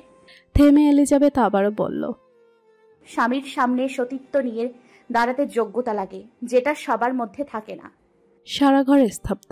এলিজাবেথের কথায় সবাই হতভম্ব। জল ফাঁক হয়ে গেছে উপস্থিত প্রত্যেকের, শুধু একজন স্বাভাবিক, সে রিচার্ড। তার ঠোঁটের কোণে সে চিরচেনা বাঁকা হাসি, যেন এই মুহূর্তটাই সে চেয়েছিল। প্রতিটি শব্দ সে চুপচাপ শুনেছে। ঠোঁটের হাসি এক চুলও কমছে না। তার চোখ বলে দিচ্ছে সবকিছু ঠিকঠাক চলছে। তার কঠোরতা ফল পেতে শুরু করেছে। এলিজাবেথ লাজুক হেসে তাকালো লাড়ার দিকে, হেসে হিসিয়ে বলল, I see it, I like it, I want it, I got it. হঠাৎ করে লাড়া হাসলো। এলিজাবেথের কানের কাছে মুখ নিয়ে গভীর গলায় আওড়ালো, ভিলেন নায়ক, ভিলেন হিরো, এসব তো পুরো কিসকা। আমি তো সোজা ভিলেন নায়িকা হয়ে এলাম, যে একটু ব্যতিক্রমী হতে জানে। এই গল্পে ভিলেন নায়কের অস্তিত্ব থাকলেও পরনারীর কোনো অস্তিত্ব নেই। লাড়া নিয়ন্ত্রণ হারালো, হাত তুলল সরাসরি এলিজাবেথের দিকে। রিচার্ড ছুটে আসার আগে এলিজাবেথ খপ করে ধরে ফেললো ওর হাত, একটানে ওর হাত মুচড়ে ধরলো, তারপর কোনো দ্বিধা ছাড়াই লাড়াকে ছিটকে ফেলে দিল মেঝেতে। রিচার্ড এবার সত্যিই অবাক হলো। লাড়া ধপ করে পড়ল মেঝেতে। এলিজাবেথ ধীরে ধীরে এগিয়ে গিয়ে তার সামনে বসে পড়ল। তাকে নিতে পারলে নিয়ে যাও, তবে মনে রেখো, যদি আবার হাত বাড়াও, সেই হাত ভেঙে ফেলতে আমার এক মুহূর্তও লাগবে না। রিচার্ড এক ঝটকা এলিজাবেথের হাত ধরে ওকে তুলে নিল। লারার দিকে তাকালো, কঠোরভাবে বলল, আমার ওয়াইফের দিকে নেক্সট টাইম হাত বাড়ানোর চেষ্টা করলে পূর্বের কৃতজ্ঞতার বিষয়টা আমি ভুলে যাব লারা। কোনো বাড়তি শব্দ নেই, কোনো রাগের বিস্ফোরণ নয়, শুধু এই কথাগুলোই যথেষ্ট ছিল। রিচার্ড সিজ বাজাতেই সঙ্গে সঙ্গে গার্ড এসে লারাকে তুলে নিয়ে গেল। এলিজাবেথ এক ঝাড়া মেরে রিচার্ডের হাত ছাড়িয়ে নিল। এক মুহূর্তেও দাঁড়ালো না, হনহনিয়ে সিঁড়ি বেয়ে উপরে চলে গেল। রিচার্ড আর কিছু না বলে বেরিয়ে গেল। পিছু নিল লুকাস, শুধু রইল ইব্রাত আর ন্যাসো। খালি ময়দান পেয়ে গেল ন্যাসো। কোনো সুযোগ না দিয়েই ধুম করে কোলে তুলে নিল ইব্রাতকে। ইব্রাত হকচকিয়ে টেনে ধরল ওর কলার। ন্যাসো তড়িঘড়ি রুমের দিকে যেতে যেতে শুধু বলল, রাত চল, এখানে যতক্ষণ থাকবো ততক্ষণই আমার জন্য লস হবে। তলপেটে মৌমাছির মতো এক ঝাঁক পৌতাপতি ছুটে গেল ইব্রাতের। লজ্জায় মুখ লুকালো সেই শক্ত পুরুষালী বুকে। রিচার্ড বেশ কিছুক্ষণ পর রুমে প্রবেশ করল। রুমের অবস্থা দেখে তার চোখ মিটিমিটি জ্বলে উঠল। সবকিছু তছনছ। বাসর ঘর এখন এক যুদ্ধক্ষেত্র, আর ফুলের পাপড়িগুলো মেঝেতে ছড়িয়ে পড়েছে মৃত সৌন্দর্য বহন করে। ফোঁস করে নিঃশ্বাস ফেলে সে ভিতরে পা রাখল। এলিজাবেথ খাটের এক কোনায় বসে হাঁপাচ্ছে, মনে হয় ক্লান্ত হয়ে পড়েছে। কারো উপস্থিতি টের পেয়ে মাথা তুলল এলিজাবেথ। রিচার্ডকে দেখা মাত্র যেন আগুনের মতো গর্জে উঠল। মুহূর্তে টেবিল থেকে একটা শোপিস হাতে নিয়ে তেড়ে গেল ড্রাগনের পেন্টিংয়ের দিকে। এখানেও রিচার্ডের রুম সাজানো তার পছন্দ অনুযায়ী, যেমনটা ছিল বাগানবাড়িয়া ইতালির ম্যানশনে। এলিজাবেথকে ড্রাগনের দিকে তেড়ে যেতে দেখে রিচার্ড এক ছুটে তার সামনে গিয়ে দাঁড়ালো। কিছুটা অপ্রস্তুত হয়ে সে বলল, খুব টায়ার্ড দেখাচ্ছে, এটা না হয় কাল। শরীরটা সত্যি অবসন্ন হয়ে পড়েছে। রিচার্ডের দিকে চোখ গরম করে তাকিয়ে এলিজাবেথ ক্যাবিনেটের কাছে এগিয়ে গেল। ক্যাবিনেট থেকে একটা শার্ট বের করে রিচার্ডের মুখের উপর ছুঁড়ে মারে। রিচার্ড অবাক হয়ে শার্টটা সরিয়ে ওর দিকে প্রশ্নবোধক চোখে তাকালো।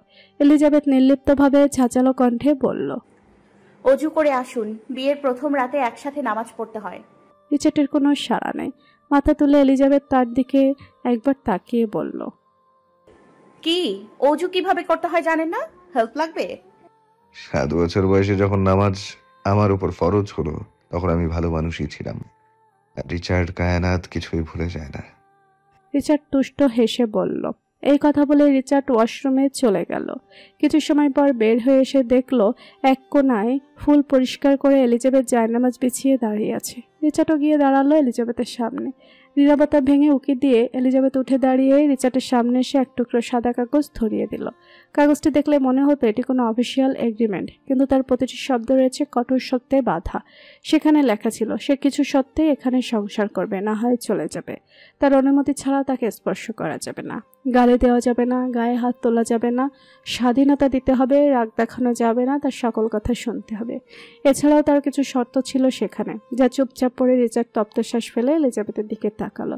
এলিজাবেথ এক হাতে কলম বাড়িয়ে দিল। রিচার্ড কোনো শব্দ না করে কলম হাতে নিয়ে এক কোনায় সাইন করে ফেললো। তারপর আর কোনো কথা না বলে হনহনিয়ে চলে গেল এলিজাবেথ। রিচার্ড আজ খুব ক্লান্ত। শরীরের শিরা উপশিরাগুলো একটারে টনটন করছিল ভিতরের অস্থিরতা সামলাতে। তার কিছুটা ফ্রেশ ঘুমের প্রয়োজন। সে বেডে শুতেই যাচ্ছিল। ঠিক সেই সময় এলিজাবেথ হুড়মুড়িয়ে ওয়াশরুম থেকে বেরিয়ে এসে খেকিয়ে উঠল, আমি আপনার সাথে এক বিছানায় শোবো না। ভুলে যাবেন না প্রথম শর্তের কথা। এলিজাবেথ কাইকুই করে রাশভরি আওয়াজে বলল, আমি খুব ভয় পাই আপনার হাতকে। এই দুটোকে আমি একদমই বিশ্বাস করি না। রিচার্ড গরম নিঃশ্বাস ছেড়ে উঠল। বেরিয়ে যেতে অগ্রসর হলে এলিজাবেথ পেছন থেকে ছটফটিয়ে উঠে বলল, আমি স্বামী ছাড়া আলাদা ঘরেও থাকবো না। রিচার্ড পেছন ফিরে বিড়বিড় রেশ টেনে বলল। এলিজাবেথ ফটাফট তর্জনে মেঝের দিকে দিয়ে দাঁত খিলিয়ে বলে, নিচে। রিচার্ড কিরমিরিয়ে বলতে যাচ্ছিল শালি, কিন্তু তার আগে এলিজাবেথ কালবৈশাখীর পূর্ব সংকেত পেয়ে কাউচের দিকে ইশারা করে বলল, ওকে ওকে, কাউচে শুয়ে পড়েন তবে। রিচার্ড কথা বাড়াতে চাইল না, চুপচাপ গিয়ে শুয়ে পড়ল। এলিজাবেথ শয়তানি হেসে নিজেও গিয়ে শুয়ে পড়ল। অনেক সময় অতিবাহিত হলেও রিচার্ড ঘুমায়নি। সে অপেক্ষা করছিল এলিজাবেথ কখন ঘুমাবে। যখন বুঝতে পারল এলিজাবেথ শান্তি নিয়ে ঘুমাচ্ছে, সে আলতো পা ফেলে উঠে গিয়ে এলিজাবেথের কাছে এসে দাঁড়ালো। এক পাশ হয়ে শুয়ে আছে এলিজাবেথ, যার ফলে অবয়ব স্পষ্ট দেখা যাচ্ছে। রিচার্ড বিমোহিত দৃষ্টিতে তাকিয়ে থাকলো। মনোমুগ্ধকরভাবে তার নতুন বউকে দেখছিল, লাল টুকটুকে বউকে। সে হাত বাড়িয়ে এলিজাবেথের লাল চুলগুলোতে স্পর্শ করলো। তারপর কানের কাছে মুখ নিয়ে ফিসফিস করে বলল, বলে ললাটে এক গভীর ছোঁয়া রেখে বেরিয়ে গেল প্রশান্তির খোঁজে। রাতের চতুর্থ প্রহর চলমান। অনবরত বাজতে থাকা কলিং বেলের ক্রিং ক্রিং শব্দের ইস্তফা ঘটিয়ে দরজা খুলতেই ঘাবড়ে যায় ডক্টর মাহিলা। বিধ্বস্ত অবস্থায় রিচার্ডকে দেখে। রিচার্ডের অর্ধ শরীর রক্তে রঞ্জিত। সেদিন হসপিটালে রিচার্ডকে চিনতে না পারলেও পরবর্তীতে খুব ভালো করেই চিনতে পেরেছিলেন ডক্টর মালিহা। বয়োজ্যেষ্ঠ মহিলা ভয়ে দরজা লাগিয়ে দিতে উদ্যত হলে ভেসে আসে রিচার্ডের কণ্ঠস্বর, ভাঙা নিস্তেজ সংমিশ্রণে। ওর এমন কোনো অংশবিশেষ আছে যেটা দিয়ে ওকে অনুভব করতে পারবো? আশ্চর্য হলেন ডক্টর মালিহা। চোখ জোড়া কিঞ্চিত ছোট হয়ে এলো। মানে আমার ছেলে। শব্দটা কণ্ঠনালীতে পিষে দিল রিচার্ড। অতঃপর শক্ত ঢোক গিলে বলল, আমার সন্তান। ওকে অনুভব করার মতো অবশিষ্ট কি কিছু আছে? ডক্টর মালিহা স্তব্ধ। থেকে স্তব্ধ থাকতে দেখে রিচার্ড এবার ক্রোধ মিশ্রিত কণ্ঠে বলে উঠল, স্পিক আপ। কোথায় আবার সন্তানের ধ্বংসাবশেষ? শিওরে উঠল মহিলা। নতজানু হয়ে বলল, দেখুন মিস্টার, ওটা 3 মাসের একটা ব্রণ ছিল, রক্তের স্রোতে ভেসে গিয়েছে। এই বলে বয়োজ্যেষ্ঠ মহিলা আবারও দরজা লাগিয়ে নিতে চাইলে রিচার্ড পা দিয়ে আটকে দেয়। কোমরে গুজে রাখা গান বের করে সরাসরি তাক করলো তার মস্তক বরাবর। নিস্তব্ধ করিডোরের এক প্রান্তে দাঁড়িয়ে আছে রিচার্ড। বাতাস ভারী, সময় যেন থমকে গেছে। কয়েক মিনিটের ব্যবধানে ডক্টর মালিহা তার হাতে তুলে দিল রক্তে ভেজা এক টুকরো সাদা বেডশিট। রিচার্ড জানে এটা তার সন্তানের রক্ত নয়। যেদিন এলিজাবেথের গর্ভপাতে সব শেষ হয়ে গিয়েছিল, আর সেদিন সেই বেডশিটও ধৌত করে ফেলা হয়েছে, যা সিক্ত হয়েছিল ঝরে পড়া ফুলের বিধ্বস্ততায়। তবু এক উন্মাদ পিতাকে সান্ত্বনা দিতে সত্যকে ছলনার মড়কে ঢেকে দিয়েছে তারা। কারণ রিচার্ড তার সন্তানের রক্তকে স্পর্শ করে হলেও তাকে অনুভব করতে চাইছে। ব্লাড ব্যাংকের রক্ত মেখে সাজানো এই কৃত্রিম স্মৃতিচিহ্ন তুলে দেওয়া হলো রিচার্ডের হাতে। রিচার্ড নিজেও জানে এটা শুধু একটা ভ্রান্ত সান্ত্বনা, তবুও সে মেনে নিল। নিজের মনকেও সেই মিথ্যেতেই প্রবোধ দিল। রক্তমাখাও কাপড়খণ্ড বুকে চেপে ধরতেই তার ভেতরটা দুমড়ে মুচড়ে গেল। নিঃশব্দে চোখ বুঝল সে, যেন অন্তত এই ছলনাতেই একবার সন্তানের অস্তিত্ব অনুভব করতে পারে। তারপর ধীর পায়ে এক বোবা যন্ত্রণার সঙ্গী হয়ে করিডোর ছাড়ল রিচার্ড। রিচার্ডের গাড়ি থামলো গোরস্থানের সামনে। নিস্তব্ধ রাত, মাথার উপর চাঁদ ফ্যাকাশে আলো ছড়িয়ে রেখেছে। ধীর পায়ে এগিয়ে গিয়ে সে দাঁড়ালো বাবার কবরের সামনে। কিছুক্ষণ একগুঁয়ে দৃষ্টিতে চেয়ে রইল শুকনো ঝরঝরে মাটির পানে, যেন কোনো অদৃশ্য সংলাপ চালিয়ে যাচ্ছে। হঠাৎ নীরবে একপাশে বসে মাটি সরিয়ে ছোট্ট একটা গর্ত করলো। তারপর রক্তে মোড়ানো বেডশিটটা গর্তে রেখে মাটি চাপা। অতঃপর হাত বুলিয়ে দিল সদ্য তৈরি ছোট্ট কবরটার উপর। আঙুলের ছোঁয়ায় মাটি ঝরে পড়ল। সে হঠাৎ করে আনমনে ফিসফিসিয়ে বলল, তোমার মাম্মা তো তোমাকে বাবার ধ্বংসের মন্ত্র হিসেবে আনতে চেয়েছিল, কিন্তু তুমি না এসেও আমাকে ধ্বংস করে দিলে বাবা। সন্তান হারানোর শোকে দুজনের বিধ্বস্ত, অথচ পরিস্থিতি তাদের সেই কষ্ট ভাগ করে নেওয়ার সুযোগটুকুও দিচ্ছে না। রিচার্ড কষ্ট চেপে রাখে, আর সেই চেপে রাখা ব্যথা তাকে তিলে তিলে শেষ করছে। প্রতিশোধ স্পৃহায় চলতে থাকা সে একে একে শেষ করে যাচ্ছে দোষীদের। তার হাতে রক্ত জমছে, কিন্তু বুকের শূন্যতা কোনোভাবেই পূরণ হচ্ছে না। অপরদিকে এলিজাবেথ, সে নিজেকে সংযত করতে পারে না। বুক ভাসিয়ে কাঁদে, অথচ তার অশ্রু ফুরায় না। ঘুম তার কাছ থেকে বহু দূরে। রিচার্ড বেরিয়ে যেতেই হাউমাউ করে কান্নায় ভেঙে পড়ে। সন্তানহারা মায়ের বুকে দগদগে শূন্যতার ক্ষত আরও গভীর হয়ে যায় রাত্রির গভীরতার সাথে। সূর্যের স্বর্ণালী আলো ছড়িয়ে পড়েছে ধরিত্রীর বুকে। রিচার্ড সকালে বেরিয়ে বেলা গড়াতেই ম্যানশনে ফিরল। দরজা ঠেলে ঘরে ঢুকতেই চোখে পড়ল এলিজাবেথ। সবেমাত্র ফ্রেশ হয়ে বেরিয়েছে, অথচ চোখ জোড়া লালচে ফুলে আছে। রিচার্ডের দিকে এক পলক তাকিয়ে এলিজাবেথ আবার চোখ ফিরিয়ে নিল। আয়নার সামনে দাঁড়িয়ে চুল সরাতে ব্যস্ত হয়ে পড়ল। রিচার্ড ঠিকই দেখল তার দৃষ্টি এড়িয়ে যাওয়ার চেষ্টা। মুখে নিঃসঙ্গ এক বাঁকা হাসি একে। হাতের ঘড়ি খুলতে খুলতে বিড়বিড় করল রিচার্ড, যাক বাবা, তাকালেও বুঝি ফোঁসকা পড়ে। চোখ দিয়ে খাওয়া যায় না, খেতে হলে কাছে আসতে হয়, যেটা আমার বউ আপাতত দিচ্ছে না, আর কখনো দিবও না। রিচার্ড মুহূর্তে ঘুরে দাঁড়ালো। ওমা, এই মেয়ের কানে তো খাড়া হলো কবে? শুনে ফেললো নাকি? সে সামান্য অপ্রস্তুত ভঙ্গিতে গলা খাকারি দিয়ে বলল, না দিলে নেই। আমি কি লোভী নাকি? 1-2বার নেউরা হয়ে পিছন ঘুরবো, 3য়বার সোজা দরজা আটকে বেড চেপে ধরবো। সূক্ষ্ম বিদ্রুপে ভরপুর গলায় এলিজাবেথ দ্বিগুণ ঝাঁঝালো স্বরে বলল, একবার চেপে ধরি দেখুন না, সোজা চাচার বাড়ি চলে যাব। রিচার্ড ঠোঁট বাঁকিয়ে কুটিল হাসল। যাওয়ার জন্য তো আগে পা নিচে ফেলতে হবে। Trust me red. আমি একবার চেপে ধরলে তুমি সহজে সোজা হতে পারবে না বলছি, কিন্তু পাস্ট এক্সপেরিয়েন্স থেকেই। এলিজাবেথ ভুরু উঁচিয়ে তাকালো, ঠোঁটে একটুখানি বাঁকা হাসি ঝুলিয়ে বলল, ও তাই বুঝি? তাহলে চলুন না সকাল সকাল একটু বিসমিল্লাহ করি। রিচার্ড কুণ্ঠিত চোখে চাইল, তবে মুখে ধরা দিল না বিস্ময়। সকাল সকাল বিসমিল্লাহ মানে? এলিজাবেথ ধীরে ধীরে এগিয়ে এলো, কণ্ঠে ছলনার মিষ্টি সুর। ওই যে একটু কাছে এলাম, একটু আলাপ করলাম, একসাথে কিছু খেলাম, তারপর না হয় মুড আসলে বিসমিল্লাহ করলাম। কি করলাম? ওটাই যেটা করতে খুব ইচ্ছে করছে। কি ইচ্ছে করছে? এলিজাবেথ এবার আরেক ধাপ এগিয়ে এলো, স্বর আরো মোলায়েম, আরো রহস্যময়। যেটার জন্য মন ছটফট করছে। রিচার্ড ঠোঁট ভেজালো, গলা শুকিয়ে এলো যে। কিসের জন্য ছটফট করছে? এলিজাবেথ একদম সামনে এসে দাঁড়ালো, শ্বাস প্রায় মিশে গেল রিচার্ডের সাথে। হিসিয়ে বলল, অনেক বেশি ইচ্ছা করছে, বিশ্বাস করুন, আমি আর একটু পারছি না। রিচার্ড শুকনো ঢোক গিলল, তার ঠোঁট শুকোতে শুরু করছে ইতিমধ্যে। গাঢ় কণ্ঠ শব্দ তুলল, আমি শুরু করব না তুমি? এলিজাবেথ চোখ নামিয়ে এক মায়াবী হাসি দিল, তারপর পুরুষালী রুক্ষ চিবুকে আঙুল ছুঁয়ে ফিসফিস করল, আজকে না হয় আমিই করলাম, ট্রাস্ট মি মিস্টার রিচার্ড, এত সুখ দিব কোনোদিন ভুলতেই পারবেন না। বলে এলিজাবেথ হাঁটু গেড়ে দিল রিচার্ডের চাঁদে। মুহূর্তেই কুকড়িয়ে গেল শক্ত গোছের রিচার্ড, ব্যথায় চোখ মুখ খিচে উঠে তবুও শরীর টলেনি। এলিজাবেথ রাগে ফুঁসতে ফুঁসতে দূরে সরে গিয়ে ক্ষুব্ধ স্বরে বলল, দ্বিতীয়বার আমার কাছে আসার কথা কল্পনা করলে আমার হাঁটু আর এক ধাপ ওপরে উঠবে বলে দিলাম। রিচার্ড ঠোঁট কামড়ে যন্ত্রণার ঢেউ সামলে নিল, তারপর শান্ত গলায় বলল, এখন চোখের দিকে চেয়ে কথা বলছো না? ট্রাস্ট মি রেড, তোমাকে নিয়ে আমি যা কল্পনা করি সেসব জানতে পারলে লজ্জায় তুমি কখনো আমার সামনেই আসতে পারতে না। এলিজাবেথ থতমত খেয়ে গেল, যেন গ্যাসবিহীন বেলুন। মুহূর্তেই নিস্তেজ হয়ে গেল তার রাগ। রিচার্ডের ঠোঁটে এক ধরনের বাঁকা হাসি ফুটে উঠেছে।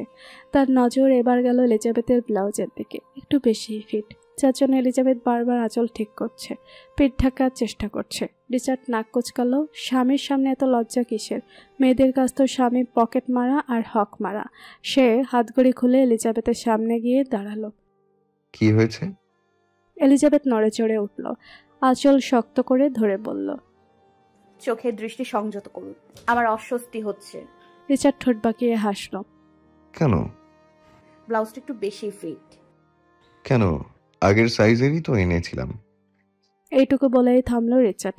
এলিজাবেথের মুখ লজ্জার আভায় ঠেকে গেছে, চুপচাপ দাঁড়িয়ে আছে, চোখ নামিয়ে রেখেছে। রিচার্ড মেয়েটাকে নীরবে কিছুক্ষণ দেখল। স্নিগ্ধ, মায়াবী, অথচ ভয়ানক অবাধ্য এই মেয়েটা। শান্ত স্বভাবের হলেও ঠোঁটকাটা রিচার্ড কায়নাতের মজার ইচ্ছেটা সকাল সকাল জেগে উঠল।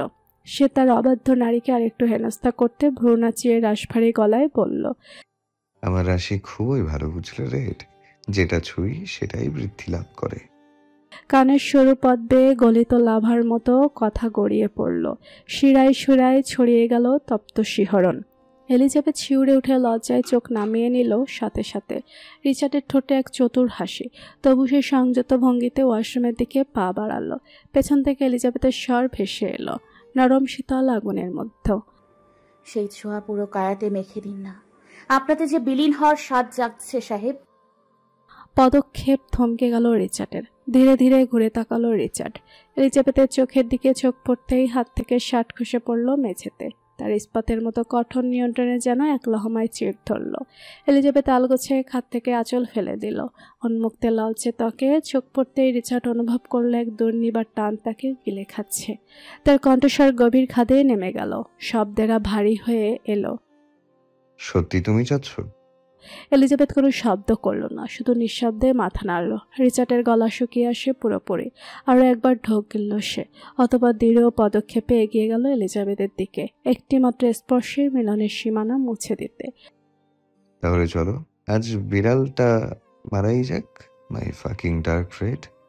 সে এক ধাপে এগোতে এলিজাবেথ বিদ্যুৎ গতিতে ছিটকে দূরে সরে গেল, চোখ কুচকে বলল, ছি, এত বড় গ্যাংস্টার হয়ে সামান্য বিড়াল মারার কথা বলছেন? আমি তো আরো অধীর আগ্রহে বসে আছি বাঘ কাবু করার জন্য। মুডটাই নষ্ট হয়ে গেল। শুনুন তো, মুড এলে পরবর্তীতে কর্তৃপক্ষের তরফ থেকে জানিয়ে দেওয়া হবে। ধন্যবাদ, এখন আসতে পারুন। রিচার্ড বিশ্বে 1 দফা 2 দফা তাকিয়ে থাকলো। এই মেয়ে ইচ্ছাকৃতভাবেই তাকে হেনস্থা করছে বুঝতে অসুবিধা হলো না। মাথায় হাত চলে গেল তার। বউ গবেষণার গভীর চিন্তায় ডুবে গেল। এটা কার বউ? আমার বউ তো এমন ছিল না। রাতারাতি এত বড় পরিবর্তন কিভাবে? এটা কি আসলেই আমার বউ, নাকি অন্য কারোর বউ তুলে নিয়ে এলাম? ভরণ পোষণ দিতে না পারলে তুলে নিয়ে এসছেন কেন? ফাজলামো হচ্ছে। কিছু দিতে না পারলে বলেন, এখনই বাপের বাড়ি চলে যাচ্ছি। রিচার্ড বিস্মিত চোখে চাইল। মানে? এলিজাবেথ ভেঙিয়ে বলল। মানে লাগাচ্ছেন আবার? জামা কাপড় কোথায়? শাওয়ার নিয়ে কি পরবো? একটা শাড়ি কতক্ষণ পরে থাকা যায়? রিচার্ড ঠোঁটের কোণে এক প্রস্থ দুষ্টু হাসি টানল। বেশি কষ্ট হলে খুলে ফেলো, আমার সামনে এটাও পড়ার দরকার নেই। আফটার অল আমরাই তো। থাকুন আপনি আপনার অসভ্যতামি নিয়ে, চলে যাচ্ছি আমি। বলে গমগমে পায়ে দরজার দিকে এগিয়ে গেল সে। রিচার্ড হতবিহ্বল এক দৌড়ে এলিজাবেথের পথ আটকাল। Cool Red, please come down wifey. সব কিছুর অ্যারেঞ্জ করা হচ্ছে, please give me some time. Elizabeth ভেঞ্চে কাটল। একটুও ভয় না পেয়ে সোজা তাকালো রিচার্ডের তীক্ষ্ণ চোখে। এখন তার চোখে জড়তা নেই, ভয় নেই, কেবল অটল দৃঢ়তা। চিবিয়ে চিবিয়ে পড়ল। আমি পারবো না এই ভূতের বাড়িতে সংসার করতে। আমি স্বাভাবিক মানুষ, দুনিয়ার মানুষ। আমার সংসার হবে স্বাভাবিক দুনিয়ার মতো। আমার সংসারে যেন আপনার অন্ধকার দুনিয়ার ছায়া না থাকে। সাফ বলে দিলাম। রিচার্ডের চোখ মুখ বদলে গেল। ক্রোধ তরতরিয়ে বাড়ছে, মটমট করছে চোয়াল। এলিজাবেথ কেমন মিয়ে গেল, তবে রাগলো না রিচার্ড। ফোঁসফোঁস করে নিঃশ্বাস ফেলল। এতে গলার স্বর আরো ভারী হয়ে এলো। ওকে, কালকেই ম্যানশনের রং চেঞ্জ করা হবে, ভেতরে যাও এখন। এলিজাবেথ আড়ালে ঠোঁট কামড়ে হেসে ভেতরে যেতে যেতে বলল, আমি এই সংসারের কর্ত্রী, খুনির আসামি নই। আমাকে নজরদারিতে রাখার জন্য পাঠার মতো দেখতে এত এত লোক রাখার দরকার নেই টাকা খরচ করে। দুপুরের লনে আমি স্লিভলেস ব্লাউজ পরে হাঁটতে চাই। আমি চাই না আমার সৌন্দর্য আমি অন্য কোনো পরপুরুষের সামনে ফুটে উঠুক। রিচার্ড চোখ বুজে স্মিত হাসল। সেই চিরচেনা হাসি, যা দন্তপাঠে কখনো দেখা দেয় না, বরং গভীর হয়ে জমে থাকে ঠোঁটের কোণে। ধীর পায়ে এগিয়ে এলিজাবেথের পিছু নিল। মেঝেতে পড়ে থাকা শাড়ির আঁচল তুলে নিয়ে কাঁধে পেঁচিয়ে দিয়ে ভারী প্রতিশ্রুতির ছায় ঘেরা স্বরে বলল, ওকে, সবাইকে সরিয়ে দেব। এই সৌন্দর্য দেখার অধিকার শুধু আমার, আর আমি দেখব। কাঁধে শক্ত হাতে শীতল স্পর্শ লাগতে শিরশির অনুভূতিতে কেঁপে উঠল অভ্যন্তর। এলিজাবেথ নিয়ে গিয়ে তাকালো রিচার্ডের দিকে। চোখে চোখ পড়তে মুহূর্তের ঝড় বয়ে গেল তার ভেতর দিয়ে। এরই মাঝে রিচার্ড বাঁকানো কোমর হাত দিয়ে পেঁচিয়ে মেয়েটাকে বুকের উপরে এনে আশ্রয় ফেলল। আপনি? অষ্টপুটের তর্জনী ঠেকিয়ে থামিয়ে দিল রিচার্ড। তার চোখে গাঢ় এক দৃষ্টির ঝলক। কণ্ঠস্বর মুহূর্তেই বদলে গেল ক্ষণিকের মধ্যেই। সেই চিরচেনা গুরু গম্ভীর ভারী কিশোর ছড়িয়ে পড়ল বাতাসে। Richard Kaynath wifey, my name is Richard Kaynath. আঙ্গুলগুলো কোমল মাংসের ওপর ছন্দ সৃষ্টি করতেই এলিজাবেথের শরীর শিহরণে ঝংকৃত হয়ে উঠল। তার গভীরের নিস্তরঙ্গ জলে ঢেউ খেলে গেল মুহূর্তেই। এতক্ষণে সে খেলছিল, আর এখন খেলায় মেতে উঠেছে সে নিজেই। রিচার্ড স্থির দৃষ্টিতে তাকিয়ে রইল তার মুখের প্রতিটি রেখায়, প্রতিটি অভিব্যক্তিতে। সে শুনতে পেল এলিজাবেথের কণ্ঠ ভারী হয়ে উঠছে, তবু উচ্চারণে স্পষ্ট এক কঠোরতা। শর্তের কথা ভুলে যাবেন না। রিচার্ড নিস্তরঙ্গ স্বরে অথচ ভিতরে চাপা এক আগুন নিয়ে বলল, 3 মাসের দীর্ঘ অপেক্ষা, প্রতিটি ছল চাতুরি ভেদ করে তোমাকে কাছে টানলাম, পরপুরুষের স্পর্শ থেকে সরিয়ে আনলাম, অবশেষে দ্বিতীয়বার বিয়ে করে ঘরে তুললাম। তারপরও শর্ত, ছোঁয়া যাবে না। আমি শুধু ছুঁবো না, তোমার গভীরে প্রবেশ করব, ঠিক যেমন তোমার হৃদয়ে প্রবেশ করেছিলাম। এলিজাবেথের ঠোঁট নড়ে, কিন্তু শব্দ বের হতে পারে না। গলায় জমাট বেঁধে থাকা আবেগ তাকে অবশ করে ফেলছে। তার গরম ক্ষীণ কাঁপনে কেঁপে উঠেছে বারবার, যেন রিচার্ডের প্রতিটি বাক্যে শরীরও সাড়া দিচ্ছে। রিচার্ড আর একটু ঝুঁকে এলো। তার উষ্ণ ভারী নিঃশ্বাস এলিজাবেথের ত্বকে ছাপ ফেলে গেল। রক্তিম হয়ে ওঠা কানের লতিতে সে মৃদু কামড় বসিয়ে হাসকি টোনে বলল, সময় দিচ্ছি, ছেড়ে দিচ্ছি না। আমাকে এত সহজ ভেবে ভুল করবেন না ম্যাডাম। রিচার্ড নিজে থেকেই সরে এলো। এলিজাবেথ হাঁপ ছেড়ে বাঁচল। এতক্ষণ ঘন নিঃশ্বাসের মধ্যে চারপাশে অদ্ভুত এক মৌনতা বিরাজ করছিল, যেন সময়টুকু স্থির হয়ে গিয়েছিল তাদের একান্ত মুহূর্তের সঙ্গী হিসেবে। রিচার্ড এক হাতে শব্দ করে তালি বাজাতেই কক্ষে প্রবেশ করল সবিতা বেগম। হাতে এক গাদা লাল শাড়ি, একাধিক নকশা ডিজাইনে সাজানো। বেশিরভাগই ছিল লাল শাড়ি, যার সোনালি পাড়গুলো সূর্যের আলোয় ঝলমল করছিল। শাড়ির মধ্যে সবিতা বেগমের মুখ দেখাই যাচ্ছিল না। তিনি এখনও রিচার্ডের কাজের লোক হিসেবে রয়ে গেছেন।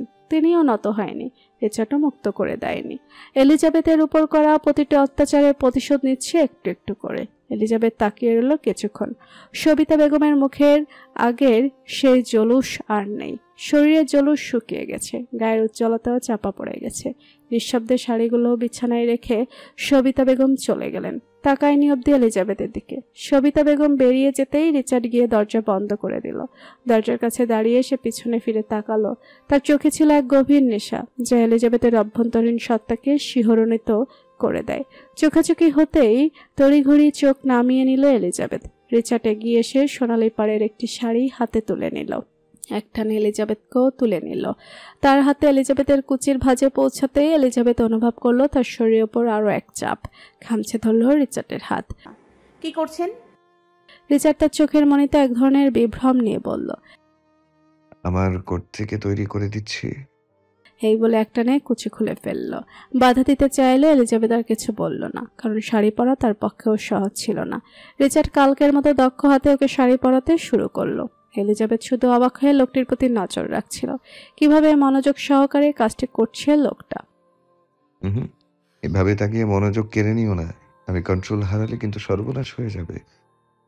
এলিজাবেথ বিস্ময়ে হতভম্ব, দৃষ্টি সরিয়ে নিয়ে বলল, আপনি শাড়ি পরানো শিখলেন কিভাবে? রিচার্ড তার কুচি ঠিক করতে করতে বলল, শখ থেকে। হ্যাঁ, লোকটা শখ করেই শিখেছিল যাতে প্রতিদিন তার বউকে নিজের হাতে শাড়ি পরিয়ে দিতে পারে। কিন্তু এখানে সব শাড়ি কেন আর লাল নাই কেন? রিচার্ড কুচি গুজে গিয়ে উঠে দাঁড়িয়ে এলিজাবেথের কপাল একটি মৃদু চুম্বন দিয়ে বলল, আমাদের বেড়ে ওঠা রাশিয়া ইতালিতে হলেও প্রকৃতপক্ষে আমরা বাঙালি, আর আমি চাই আমার বউ সবসময় বাঙালি সাজেই থাকুক। বাঙালি বউদের ক্ষেত্রে লাল শাড়ির আধিক্য কিছুই নয়। এই লাল টুকটুকে সাজে আমি প্রতিদিন দেখতে চাই আমার এলিজানকে। বলেই রিচার্ড ওকে কাঁধে তুলে নিল। পাড়ি জমালেন এক ভয়ঙ্কর গন্তব্যের দিকে, যেখানে অপেক্ষা করছিল এক নতুন অধ্যায়। রিচার্ড সোজা লনে গিয়েই এলিজাবেথকে কাঁধ থেকে নামালো।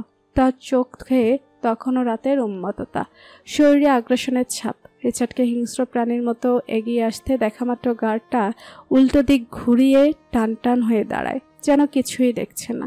এলিজাবেথ সামনের দিকে তাকালে মুহূর্তে শিউরে ওঠে। কয়েকজনকে হাঁটু গেড়ে বসিয়ে রাখা হয়েছে, পিঠমোড়া ভান দিয়ে। সকলের শরীর ক্ষতবিক্ষত, ছিন্ন মাংসের ফাঁক দিয়ে গাঢ় লাল রক্ত ধীরে ধীরে গড়িয়ে পড়ছে মাটিতে। মুখের ভেতর পর্যন্ত থেতলে গেছে। বোঝাই যায় পাশবিক নির্যাতনের মাত্রা কতটা ভয়াবহ ছিল। এলিজাবেথের চোখ জলজল করে উঠল। তাহলে কি রিচার্ড এই ধ্বংসযজ্ঞের কারণ? কাল রাতে এই শরীরগুলোই কি তার উন্মত্ততার শিকার হয়েছিল? ও শীতদাঁড়া বেয়ে ঠান্ডা স্রোত নেমে এলো। ভয়কাতুরে চোখ ডান পাশে যেতেই দ্বিতীয় দফায় তার গায়ের রক্ত জল হয়ে গেল।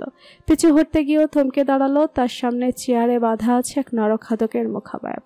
রক্তমাখা বিকৃত হাসি যেন এখনো তার ঠোঁটের কোণে জমাট বেঁধে আছে। আসলাম, তার সন্তানের হত্যাকারী।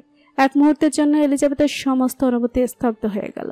সমস্ত শরীরে রন্ডে রন্ডে বয়ে গেল তপ্ত লেলিহান শিখা। চোখের সামনে স্পষ্ট ভেসে উঠল সেই নিষ্ঠুর মুহূর্ত, কতটা বীভৎস কষ্ট দিয়ে তার অনাগত শিশুকে হত্যা করা হয়েছিল। রাগ নয়, ঘৃণা নয়, সন্তান হারানো মায়ের ভেতর তখন ফুঁসে উঠেছে এক বিধ্বংসী প্রতিশোধের আগুন। রিচার্ড একটা রিভলভার তুলেই ধরল এলিজাবেথের চোখের সামনে। তবে এলিজাবেথের দৃষ্টি একটুও সরল না। তার ঘৃণার আগুন শুধু আসলামের দিকেই বিধ্বংসী শিখার মতো জ্বলছিল। আসলামের পা একটা অ্যাসিডের পাত্রে ডুবিয়ে রাখা হয়েছে। হাঁটুর নিচ থেকে মাংস সব গলে পড়ে গেছে ইতিমধ্যে, শুধু হাড়গুলো অ্যাসিডের উপরে ভাসছে। আসলামের শরীরে কোথাও আস্ত চামড়া নেই, নাক, চোখ, মুখ সব ছিন্ন ভিন্ন। শুধু নিঃশ্বাস নিচ্ছে আর মৃত্যুর আগের দীর্ঘতম শাস্তি ভোগ করছে। এমন বর্বর দৃশ্য দেখে এলিজাবেথের মনে আজ কোনো ভয় নেই, নেই একটুও করুণা। হঠাৎ রিচার্ডের কণ্ঠে তীক্ষ্ণ নির্দেশ ছড়ে পড়ল।